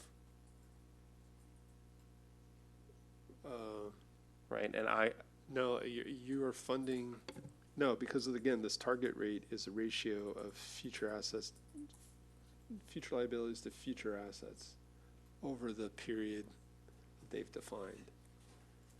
But I say if you forget all the CalPERS stuff and you just say, we owe $700 million, we're going to pay it in 30 years, it's potentially a different calculation. But isn't it possible, even if we did that, we paid it all off, the next year we could owe again, depending on whatever their calculations Well, are. So it's not like a, Yeah. No, It's not like you're paying off mortgage and you're done. That's not true. So we That's- have a contractual amount of money that we owe today that we have not paid for, right? And if we laid off everybody in the city and we just paid that off, it's fixed. And if we're paying our normal costs, we should No, not be growing. Could staff address that, please? You can say you don't. Well, let me take a shot at it. It's actually not fixed to the extent that the variability in the liability it's actuarial. So it's making assumptions on a mortality rate for former staff that are already retired. And so that in and of itself, in addition to all the variables we talked about tonight, the discount rate and the like, cause that number to really be dynamic. So CalPERS used those numbers and they calculated the UAL, right? Every year. No, but I'm saying if we have no employees next year, our current UAL is fixed over the amortization schedules they have here, and as long as we meet those, It wouldn't don't be go back if existing, well, let's say former employees, exactly, live forever. If the actual mortality, they adjust it based on experience on a year-to-year basis. And that experience. So they don't go back and increase our payment on something that's being amortized over 10 years ago, right? They take our schedule and then they lock it in going forward. And then the next year, they create a new schedule, but that past schedule is fixed. It's adjusted based on experience, and that term experience is a term of art, so maybe I should unpack that a little bit. It's the actual versus estimated mortality, investment earnings, payroll, and again, that relates to existing employees, but That's for existing, right? but just if we think about the already retired, I think the primary variables there would be the mortality rates as well as potentially CPI and how that factors into the benefits. Okay, so let's just be clear. Even if we, 10 years from now, paid off our entire unfunded accrued liability, the next year, depending on experience, we could have a new unfunded accrued liability. Okay. Which is why the target's super important, because then we're evergreen on that. But I mean, Councilmember Du Bois, to your point, $700 million. If you look at the last two pages, right, the 15 years, 470 million plus, 290, right? That's your 700 million bucks. Right. That's just today. And we're aiming to have 90% of that covered by 10 years. Well, that's what I'm saying. I agree with you. I'm not sure 10 years is the right I'm number. just using Yeah. sorry, I know, I'm just using as a stand-in. But if we had the 100%, then we would be fully covering that 470 plus 290. And that would be done in 10 years. And if we actually handed But- that money to CalPERS, I don't think they would come back to us for somebody. Yeah, They would. that's they what would adjust. happen. And we also have the other risk of, let's say there's a year where CalPERS only gets, 3%. Then the gap between our 3% and our 6.2 on the normal cost gets Yes. plowed that's into this the too. normal cost is not correct at that point, right? Right, the normal cost is not correct, and that's not Yeah. something we've accounted for either. So I think we have to think of this as like, this is a lifetime contract with CalPERS. It's what we're in. And, a policy like this, if we aim for 90%, we're likely, 90% means, we have 90% certainty or surety that we are meeting the long-term unfunded accrued liability. We're paying it off. And then we only have then the only risk we're having is, are we 10% off? That 10% target, is that actually a large amount? Or is the normal cost that we're not paying each year, so up and down that we're accruing new unfunded liabilities? And so I think that's actually where I'm now coming up from, like an 80% target to a 90% target, because then we're actually, I feel safe with that. I mean, another way to describe this is we're reducing the risk to future residents, employees, council staff who are in this room 15 years from now. We're not eliminating the risk. We're reducing the risk. Very well said, thank you. And in the meantime, we're paying off this unfunded liability that we have today. which Well, have we to pay haven't off. gotten there yet, whether we're Right. putting it in the PARS But trust and that's the goal. investing it more conservatively or giving it to them. But I think, I'm So. emerging belief that doing, ADPs, which is advanced deposit, what I don't. Additional discretionary. Thank you, additional discretionary payment, okay. Um, Should we yeah, just I'm, nail the time frame here, because that's what we're trying to do? so this is the Keep moving. timeframe when we want to get to that target funded level. I'd Yes. like to see 10 years and 15 years. And That's today- what I'd like to see. I'd like to see 10 years, very helpful to have this, aggressive. I'd also like to see 15, just to see if that gives us And I'd like to see 20. more comfort. And today we're at 85%. You want 20 too? Yeah. Okay. So the estimate is you'd be at 85% within 10 years as of today. A little No north of it. changes. Yeah, correct. 85% in 10 years. Okay. So now you have 10, 15, and council, and 20. And so what, Okay. I think then it would also just be helpful increasing, if we're thinking of increasing in 1 year by 1% towards our target, what does that cost the city? Does that figure make sense? Yeah. Right, because then this council can say, 87% And we're at makes sense. 66, 14 years. Right, That's 80 though. Okay. but just what's a Maybe 1% 1.5. annual increase cost? We're going to get to 80 under our current scenario, right? We are at 85. I'm back looking, where's the one with the percentages? In about a decade. And again, our current scenario is belt tightening to meet the 6.2. So it is a reduction in previous budget levels. Okay, next. Funding components. So, sorry, just to clarify what you just said, it was belt tightening, but that wasn't a one-to-one to reduction of levels. Again, it was also finding ways to do things more efficiently, right? So it was belt tightening. But that, I'm saying there is ability to belt tighten without cutting services on, directly, potentially. There is some, but.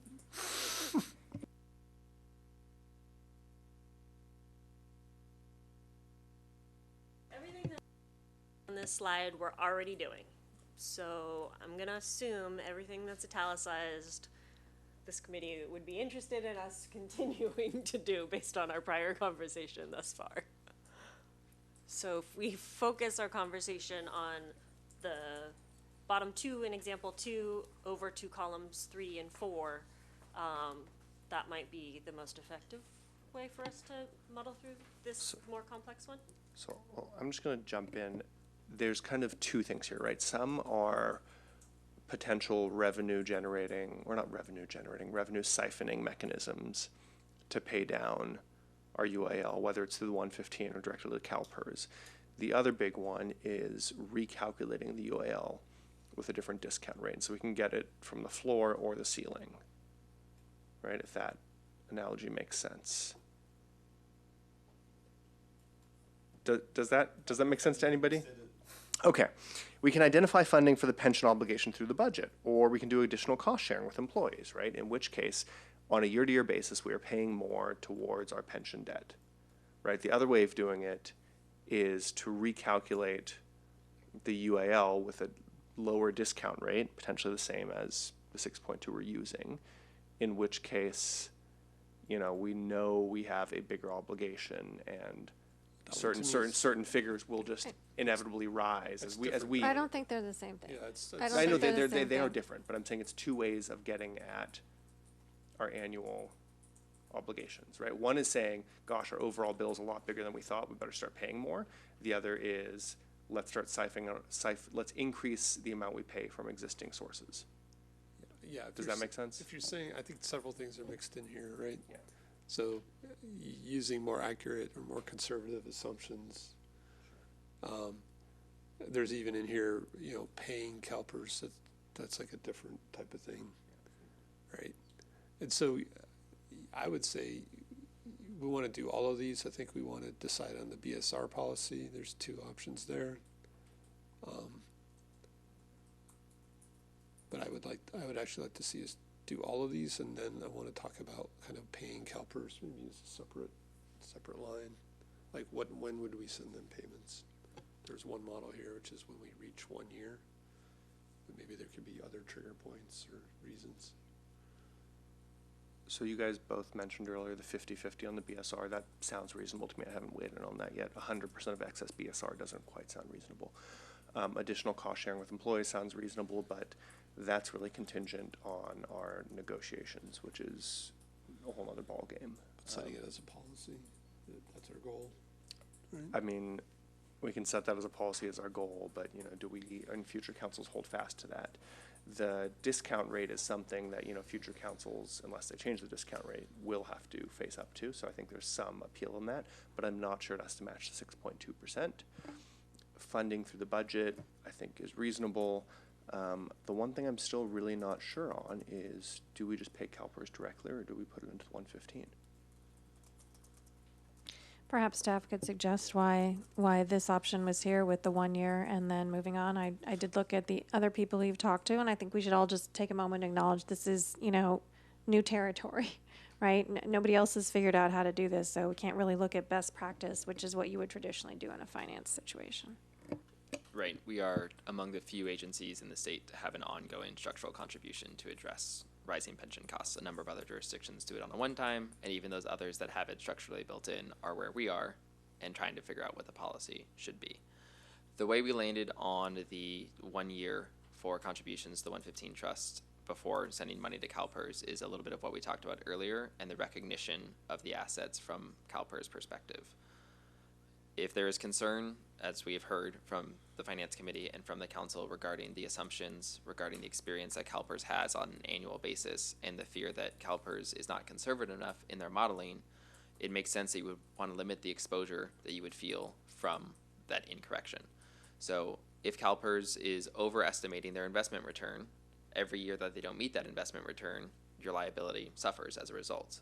So as you shrink that liability, you would suffer less because you would experience less growth on that principal. If you think about it like your mortgage payment, you'd be paying down the principal in advance, not as subject to the refinancing that they're doing on an annual basis. The actual penalty, is the difference between the return on the trust and the return on CalPERS, right? There's no other penalty or occurring, right? That your returns as well as the cost. Obviously, we are paying someone to manage the 115 trust fund. Okay. And that's based on, I believe there's a contractual percentage in terms of how large our portfolio is with them. The larger portfolio you have with them, the more you're going to pay a consultant. From that perspective, that's one. Another reason for it is it goes back to how we choose to use the trust. Another finance director, I will not name them necessarily, has said, so you can put money into a trust fund when the markets are really expensive and you take it out after the markets have tanked? Why would you rely on a 115 trust when you can send it to CalPERS and have them deal with that? Well, yes, have them lose it. And so I think what you're seeing is staff's recommendation in this is to split it. We don't know, if you look at guiding principle 4 is not getting too far ahead of other agencies and keeping flexibility, but maximizing the effectiveness of the money. So obviously, staff didn't recommend this sit in the cities. We could say, don't give it to PARS, just keep it in the city's coffers and let the city invest it. But remember, the city is restricted in how it can invest funds. So you would even further reduce how much interest you could earn if we were to keep it internally. So in terms of staff recommending this, it was a little bit of Goldilocks, right? We don't want to send all of it to CalPERS because you'll never get it back. We don't want to keep all of it in our coffers because it's not our money won't work for us most effectively and efficiently in the market. And so this split would allow us to have some control over a large sum of money for any unforeseen or rate stabilization needs, as well as work on our liabilities with CalPERS directly that has a longer term and more aggressive funding ratio. Thank you But for that explanation. that was just staff's very, recommendation. yeah, I find it convincing and in the Goldilocks theory just right. So I'm certainly comfortable with that. I don't have any knowledge that would lead me to believe there's something different we should be doing with that. On the BSR, I think we are. Oh, sorry. This was you still, right? I was just jumping in. I totally agree. Good explanation. Thank you. Do we know how long it would take us to reach 1 year of funding in the 115? Yeah. Current scenario. Right. So in the current scenario, contributing about $5.5 million a year, it would take. I'm just doing again. This is math. This is not actuarial analysis. Envelopes. So this is on the fly math. We have $22 million in there already. We'd be contributing about $5.5 million a year. You would need about $60 million for the peak of the CalPERS payments that we see coming over the next few years. 8 years. So that'd be about 8 years, not counting the miracle of compound interest. Okay, so we should keep that in mind that for 8 years then, we're just paying normal cost. We're not putting anything towards our UAL, but we're building, right? Well, we're putting it in the 115, we're just not giving it to CalPERS. And if we're going for the 90% target, it is mostly made up of this 115 money, or entirely for the first 8 years. So I'm still not convinced, like, what's magical about this 1 year total? So if I could play back what I think you just said, is it to have some policy that's kind of market independent so that we will just kind of transfer money to CalPERS in kind of regular intervals and not try to time the market? In terms of, I'm sorry, are we talking about time frame or are we talking about tools? Why is the policy to pay them once we hit 1 year's worth of payments? Like, why is that a good policy? Sure, it's, to what we've all said, there isn't a best practice for this. So what agencies are doing, and frankly, the advice from most of outside consultants is there are tools at your disposal, and as an organization, you will choose the tools that best fit your financial profile and your financial risk. And priorities as an organization. And so it really is up to us as a city if we want to put 1 year, 2 years, or not even 1 year. You could just put a half a year in there. In all honesty, back when this was originally established, we were in very early stages of this, and I think Lalo's intent was really to get about 10 to 15 million of general fund contribution into the trust and then start going directly to CalPERS. Because the 115, at the time of it being established, was really only intended for a pension rate stabilization fund. It wasn't intended to rival CalPERS. Now, that's not to say that we can't change that intention. That PARS has investment portfolios all the way from conservative to like total capital, capital appreciation, that's what it's called, thank you. And we could choose to change what we did. But at the time, and so staff knowing that that's where we were going, looking at what other agencies are doing and assessing where we're at as an organization and the priorities of our organization, this was just a recommendation. It's not magic. It's Okay. Well, along those lines, if I could just add, I think the current question that the council ultimately needs to answer is, how much money do you want under, relatively speaking, independent control, independent of CalPERS? And a couple of considerations that come to mind. One is that PARS is also another organization that will want to maintain some oversight over and keep an eye on how they're investing our funds and their costs and all of the considerations that would factor into any investment organization or investment management organization that we're contracted with. So it's really a question of what's the magnitude of asset that the council would feel comfortable under that oversight. And quite frankly, if our order of magnitude is $60 million, what level of oversight and expertise you want to have in-house to help make those decisions as well. And again, I think our goal would not be to have to create an investment portfolio management expertise in-house any more than we already do. Yes, but we always need to have someone keeping an eye on them as well. So again, what would be the risk or downside of having a policy that said in a year when CalPERS is below their investment target and they hit us with an additional payment, that that we would pay that out of this fund? I guess we would still need to maintain a certain amount, not go below that, but that is a policy option. That would be a use of the fund, absolutely. so we would be investing in hopefully good investment years, and then in the bad investment year, we would be taking those returns to make sure our UAL is not growing. Right. Just to play out that scenario, that Yeah. would also, though, require us to maintain some liquidity on that investment at some magnitude, so that in that scenario, we'd be able to quickly transfer out and without significant loss of principal. Yeah. You're trying to counter time CalPERS, right? I'm just saying, what are other policies that make sense about when you withdraw here to, know. again, my ultimate goal is to drive our unfunded liability down. Right. Yeah, I don't know about the one you were sketched out, but another one that could be is like if we have a gap between our, normal cost and CalPERS return, right? And we actually have a normal cost payment we didn't plan for, it could be that, right? Don't add to our UAL. Another one could be this 1 year of funding and everything else goes to CalPERS after that. Another one could be, zero out the 115 trust tomorrow and, pay everything to CalPERS. And if I may, I think the chair and the other council members already identified that this one particular aspect kind of crosses the line between funding components and use of funding. And so if there's agreement regarding the other funding components, perhaps we could revisit this as part of the use of funding on the next row, if you will, as we proceed with Do you want us to policy. keep moving on? Is that what I hear? Let's come back to it. Sure. So the consensus that I seem to hear across all three was for the 50% VSR policy, was additional cost sharing with employees subject to bargaining in good faith, identifying funding for the pension obligation through the budget process.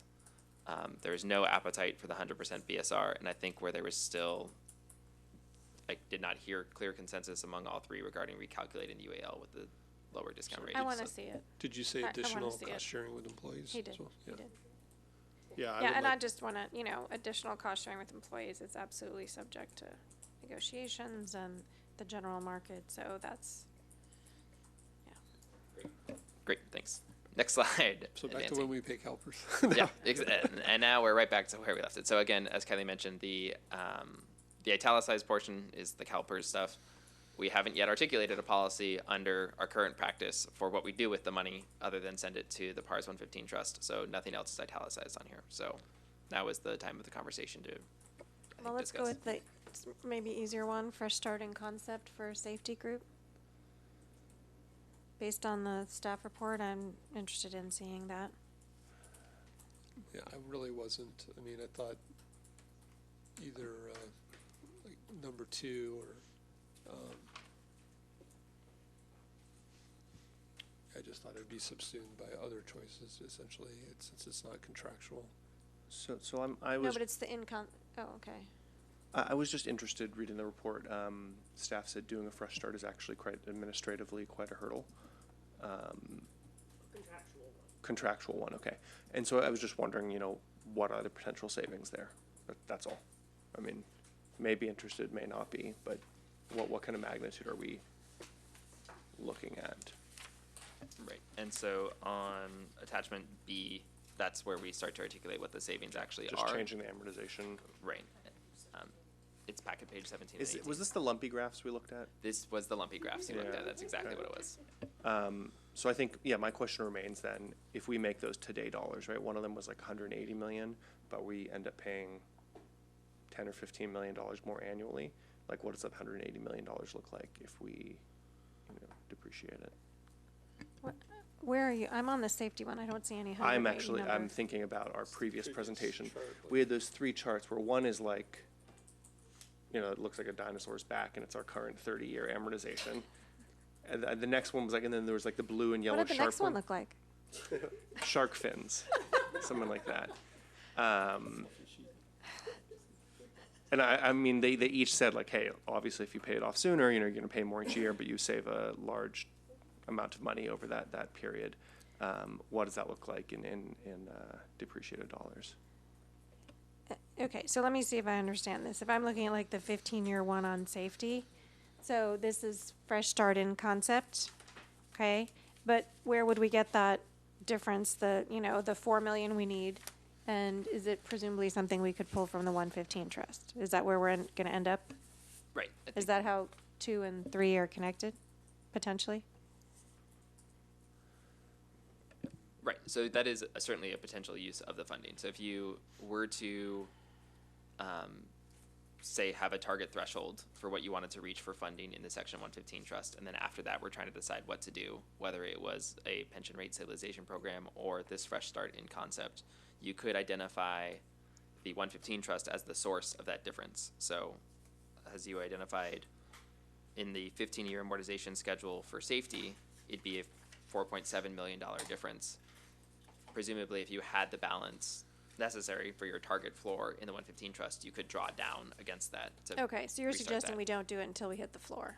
That's one element of it. Again, I think it's one of the discussion elements to have is, would you want to do it from the 115 savings trust? really do seem to accumulate though over, I mean, So how do you think about the policy of who's paying in versus who's getting the benefit?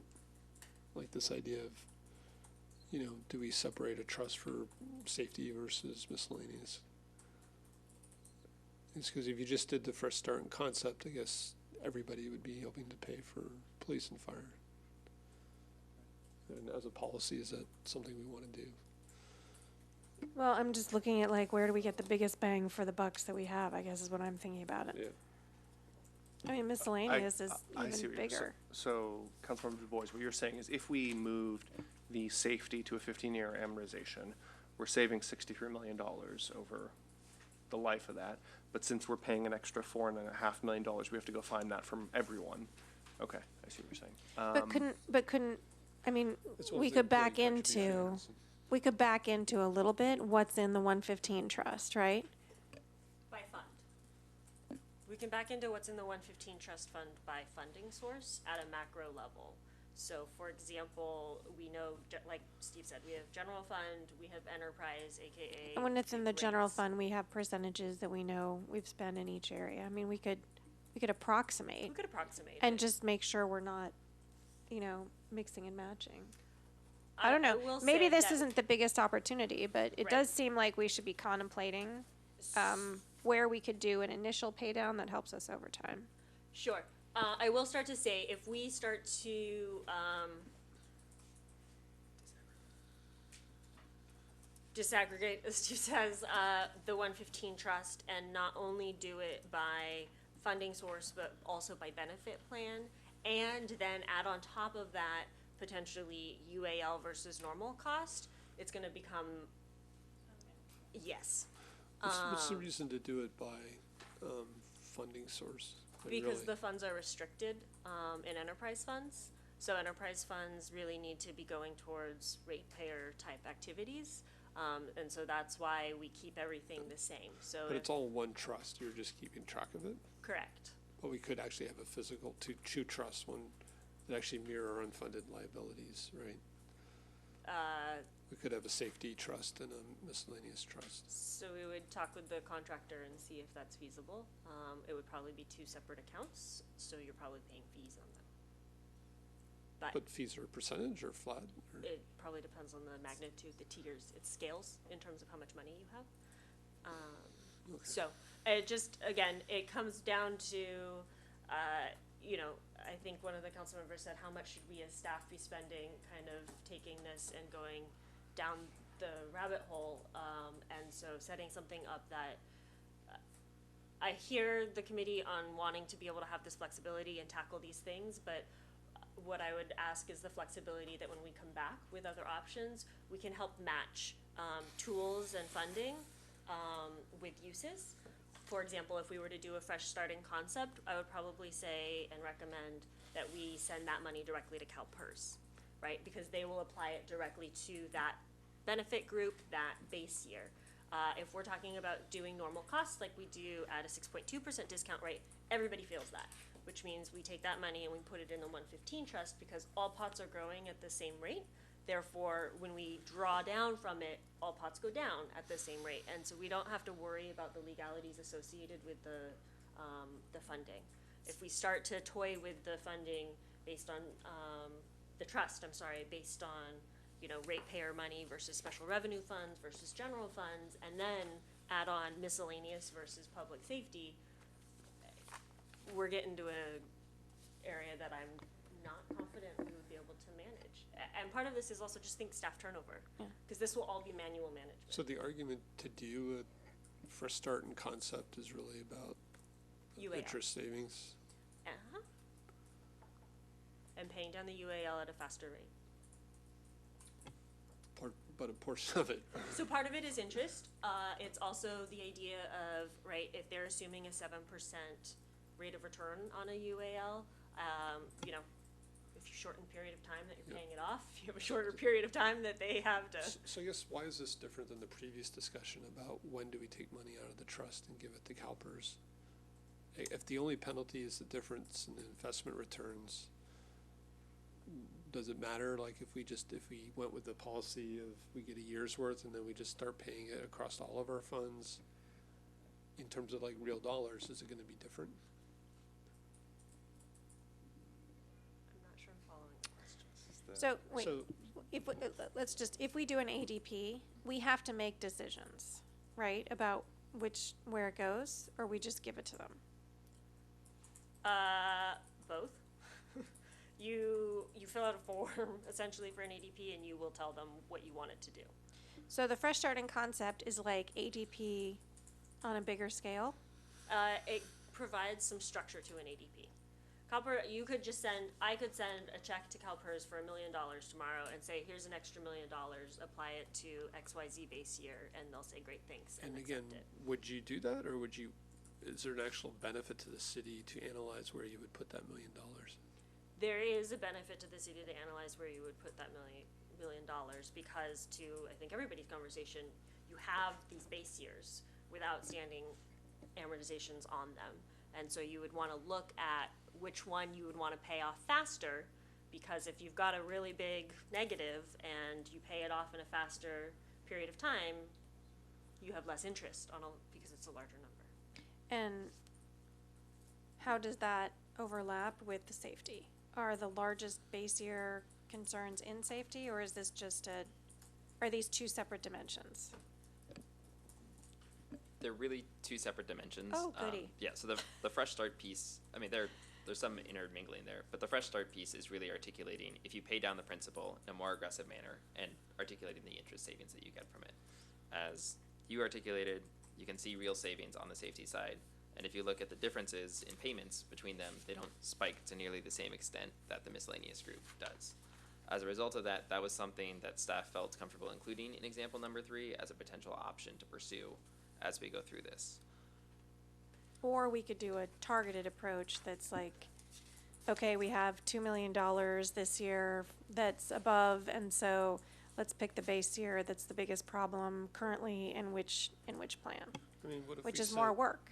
That is the Correct. policy. There'd be a fair amount of work involved. Okay, so the fresh starting concept would sort of structure it for us going forward. We would make a good choice now, and then future staff would just implement that. Okay, super helpful, thank you. So, building on this, so again, if we said we're gonna accumulate 1 year of funding and then we're gonna start making ADPs, what's the difference between saying we will pick the best way to spend our money when we make those ADPs versus saying we'll do a fresh start?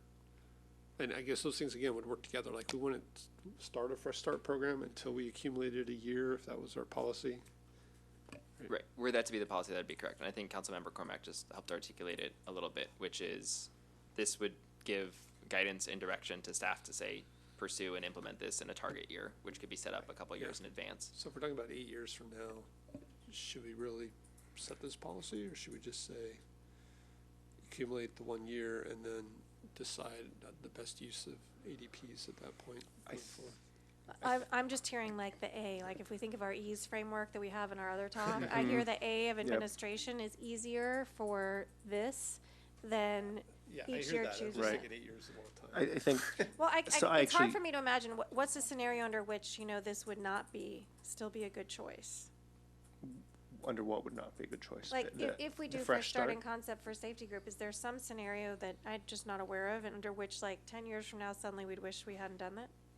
It's difficult to conceive of one. I also think that is enough time to give staff the opportunity to report back to council and say, 8 years should be plenty. this has been the change we have seen. we would recommend a different course So of action. part of our motion So- would be bring back this report In 8 years.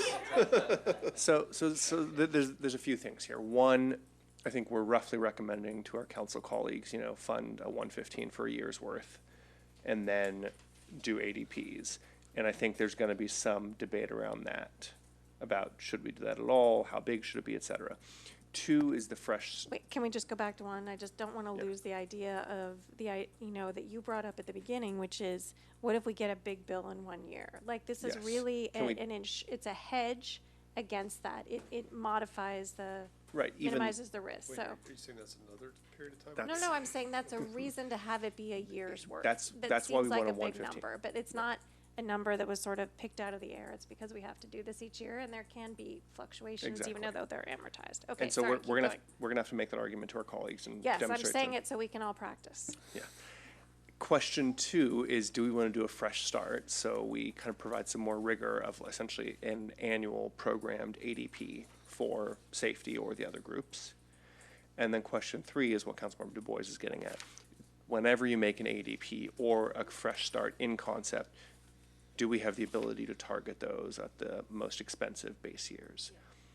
And I think there's probably a policy in that third one is a no-brainer. Where possible, yes, please do that, right? But I understand to your administrability point, there may be cases where we just don't really know I and mean, we can't figure it out. Isn't it possible, rather than a fresh start, that there would be 10 years of really expensive safeties that we want to pay, and then maybe a year of miscellaneous that was high?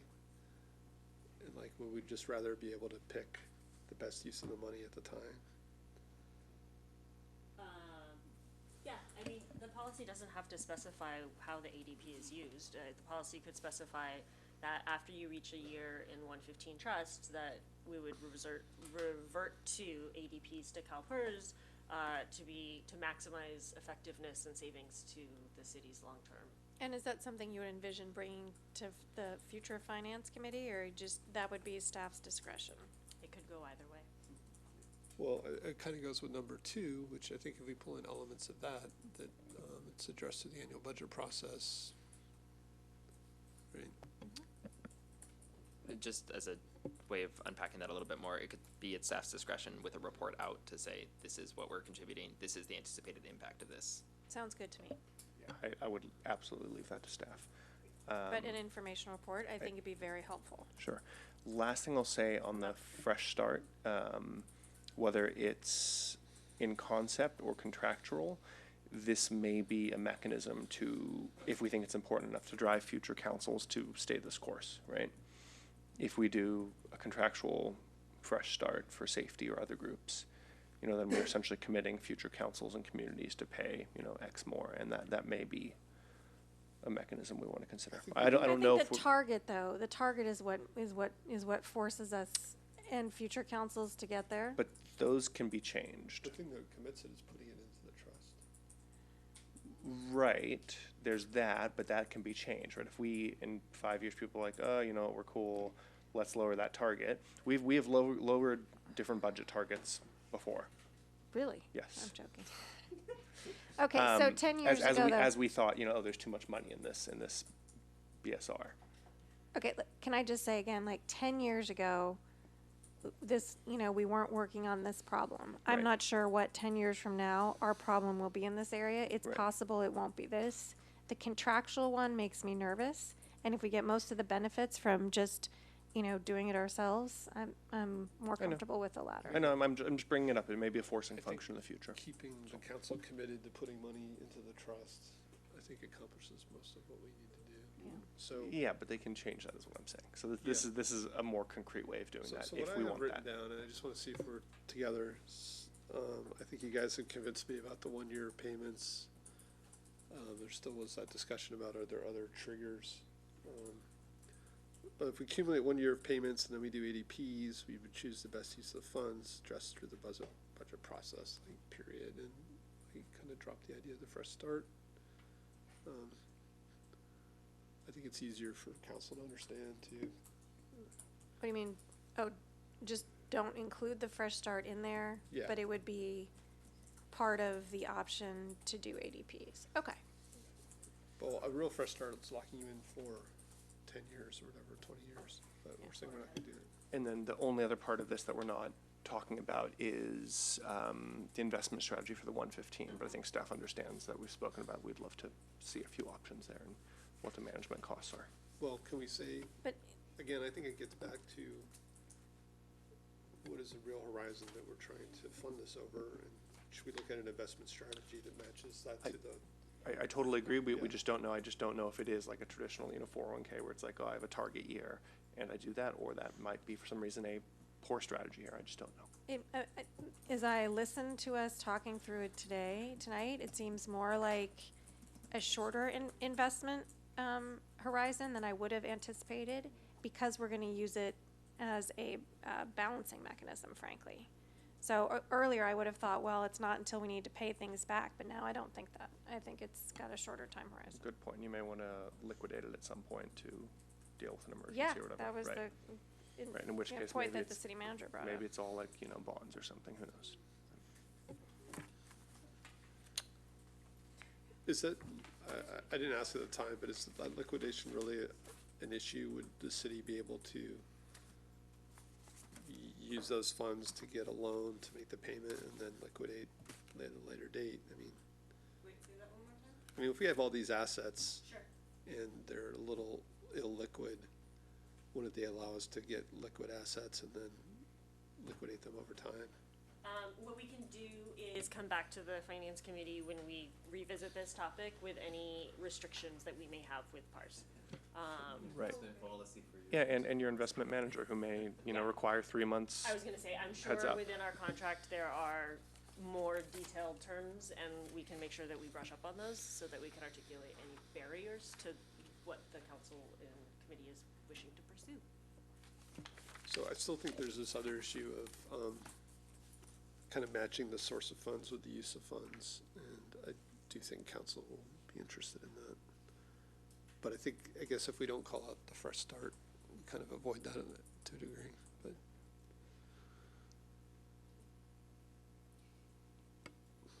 Okay, let me just extend that though a little bit. If what we're doing by doing this is preventing future residents, council, and staff from having to pay for services they didn't get, I'm not sure it matters as much. Right? What the source was. Usually I'm all about source and use of funds, but in this instance, I feel like, I don't know, I'll just have to think about that.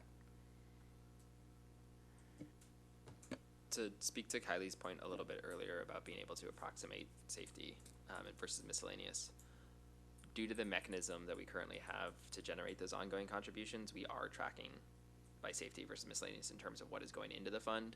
So we do at least have that on a go-forward basis. That does not speak to what is already in there, but on a go-forward basis, we will be able to speak approximately to what the principal contributions have been proportionally. Okay. Should we continue?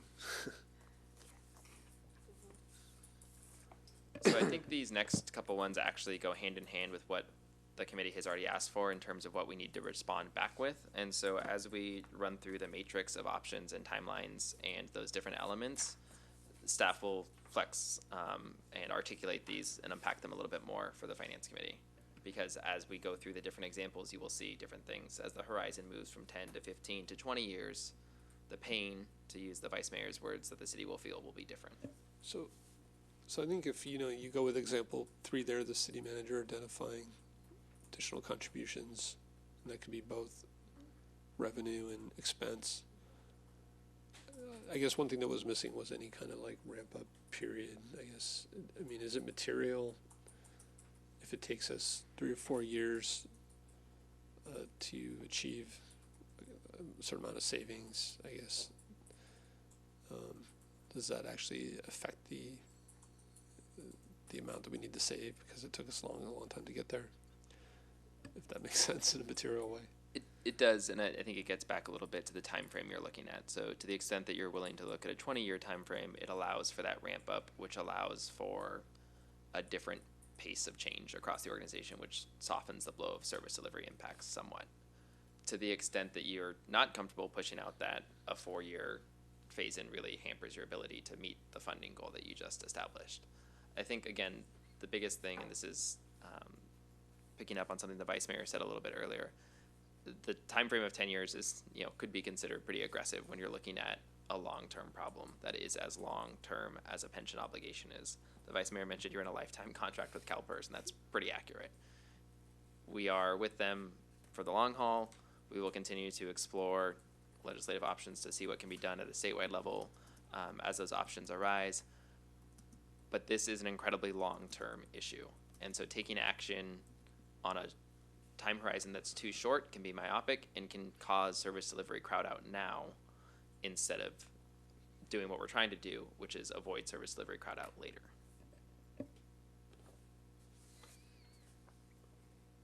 And again, the last element, the fiscal impact, this will be hand in hand with what we just talked about as we as we go through and expand on what that matrix of things looks like. We can certainly work to expand this as well. Okay.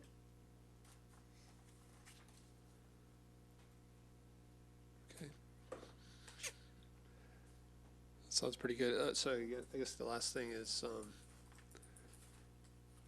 if we have this come back to us again, it probably won't get to council until next year, I'm guessing. But that should be okay, right? Like, you don't foresee needing to come back to a new finance committee. I'm just concerned about a new group having to go through all of this again. I think it'd be great if it comes back to us once and then it goes to council.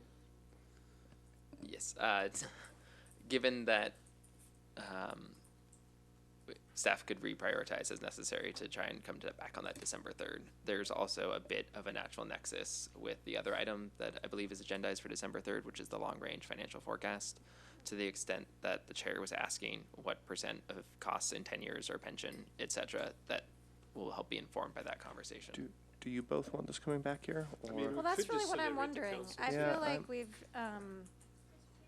from the conversation and the depth, I personally, I would be comfortable with it going to council. Doesn't mean we won't have more questions then, but. Yeah, that's kind of what I'm thinking. I think we've given a couple, ways to think of other scenarios, right, and refine some of these examples. We've taken maybe 10 or 20% of the stuff off the table, but. I mean, the other thing is when you guys working on next year's budget, right? Sorry, I hate to say that word, but like by the time we you'll already, and to the extent that this would inform that, I don't want us to lose too much time. Yeah, I just think, have we narrowed it as much as we can, because it'll be a lengthy discussion at council with the more options. Oh, you think maybe we're talking, I mean, we asked that's for, true, we have asked 10, for a lot of 15, and stuff. 20, and we have 90, and however many other numbers. I think the only thing we would We didn't do very well with that the last time we asked them to come back, though. So. Right, no, but I think I think we've kind of set some parameters, and we need to hear from the council a little bit, like, is 10 too soon, is 30 too long, is, $4 million too little, is 13 too much? And that's something that even if we do it again, I think council's likely Have to to go through it expand that. again. Yeah, we have to sort of ascertain appetite for, this is it's sort of always been maybe implicit that we might move to this next step, but this is the first time it would be explicit. Yeah. So it might make sense to go to council, and then maybe he'll have to come back to us. Yeah, or even next year's Okay. finance committee. So again, this would be an action item, right, not on consent. Just to be clear. Yeah. Okay. So I don't know that we have a motion or anything. Are we good? I think everybody's. Do you want them to reiterate their motion? No, I think we captured, we'll catch up with you guys tomorrow to make sure that we captured what they said too. Perfect. So then I guess we do. I do think, I think it's really important. I think you're going to hear at council that, more belt tightening, some being ready for some discussion around that. So we did talk about kind of having those like performance service meetings in finance. We didn't really get to them this year. And I think this conversation will probably drive those to come back.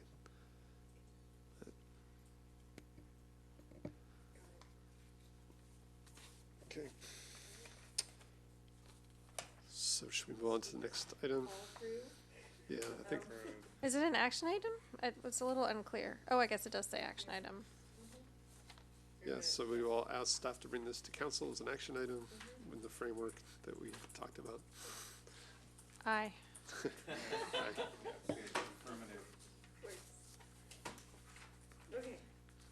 Anything on future meetings? The only thing that I have for future meetings that I believe we have now confirmed is we will cancel the November 5th meeting, and the new date will be November 14th. So that was one of the 2 or 3 options that we had discussed. So that's what staff is planning. And then we will also have another meeting very shortly after on November 19th. So we'll do one on Thursday and one on Tuesday. On the 14th, if we can do 6 p.m. or 6 or so, is better for me. I think I have something until 6 o'clock. Same, Yeah. because that's after us. Yeah, we did. We put 6 o'clock for the Okay, 14th. so I mean, yeah, I will. And Rush then the over. next meeting is the 19th? Yep. 14th and 19th is a Tuesday. Yep. Can we also start that one at 6 o'clock? Fine by me. So November 19th, you guys want to start at 6 p.m. too? And let me check something and get back to you guys on that one. Maybe out of town. And then the final meeting would be December 3rd. You're bringing the party supplies for that one? Right. Maybe we start at 5:30 so we can. Great, okay. Okay. That meeting adjourned. Thanks.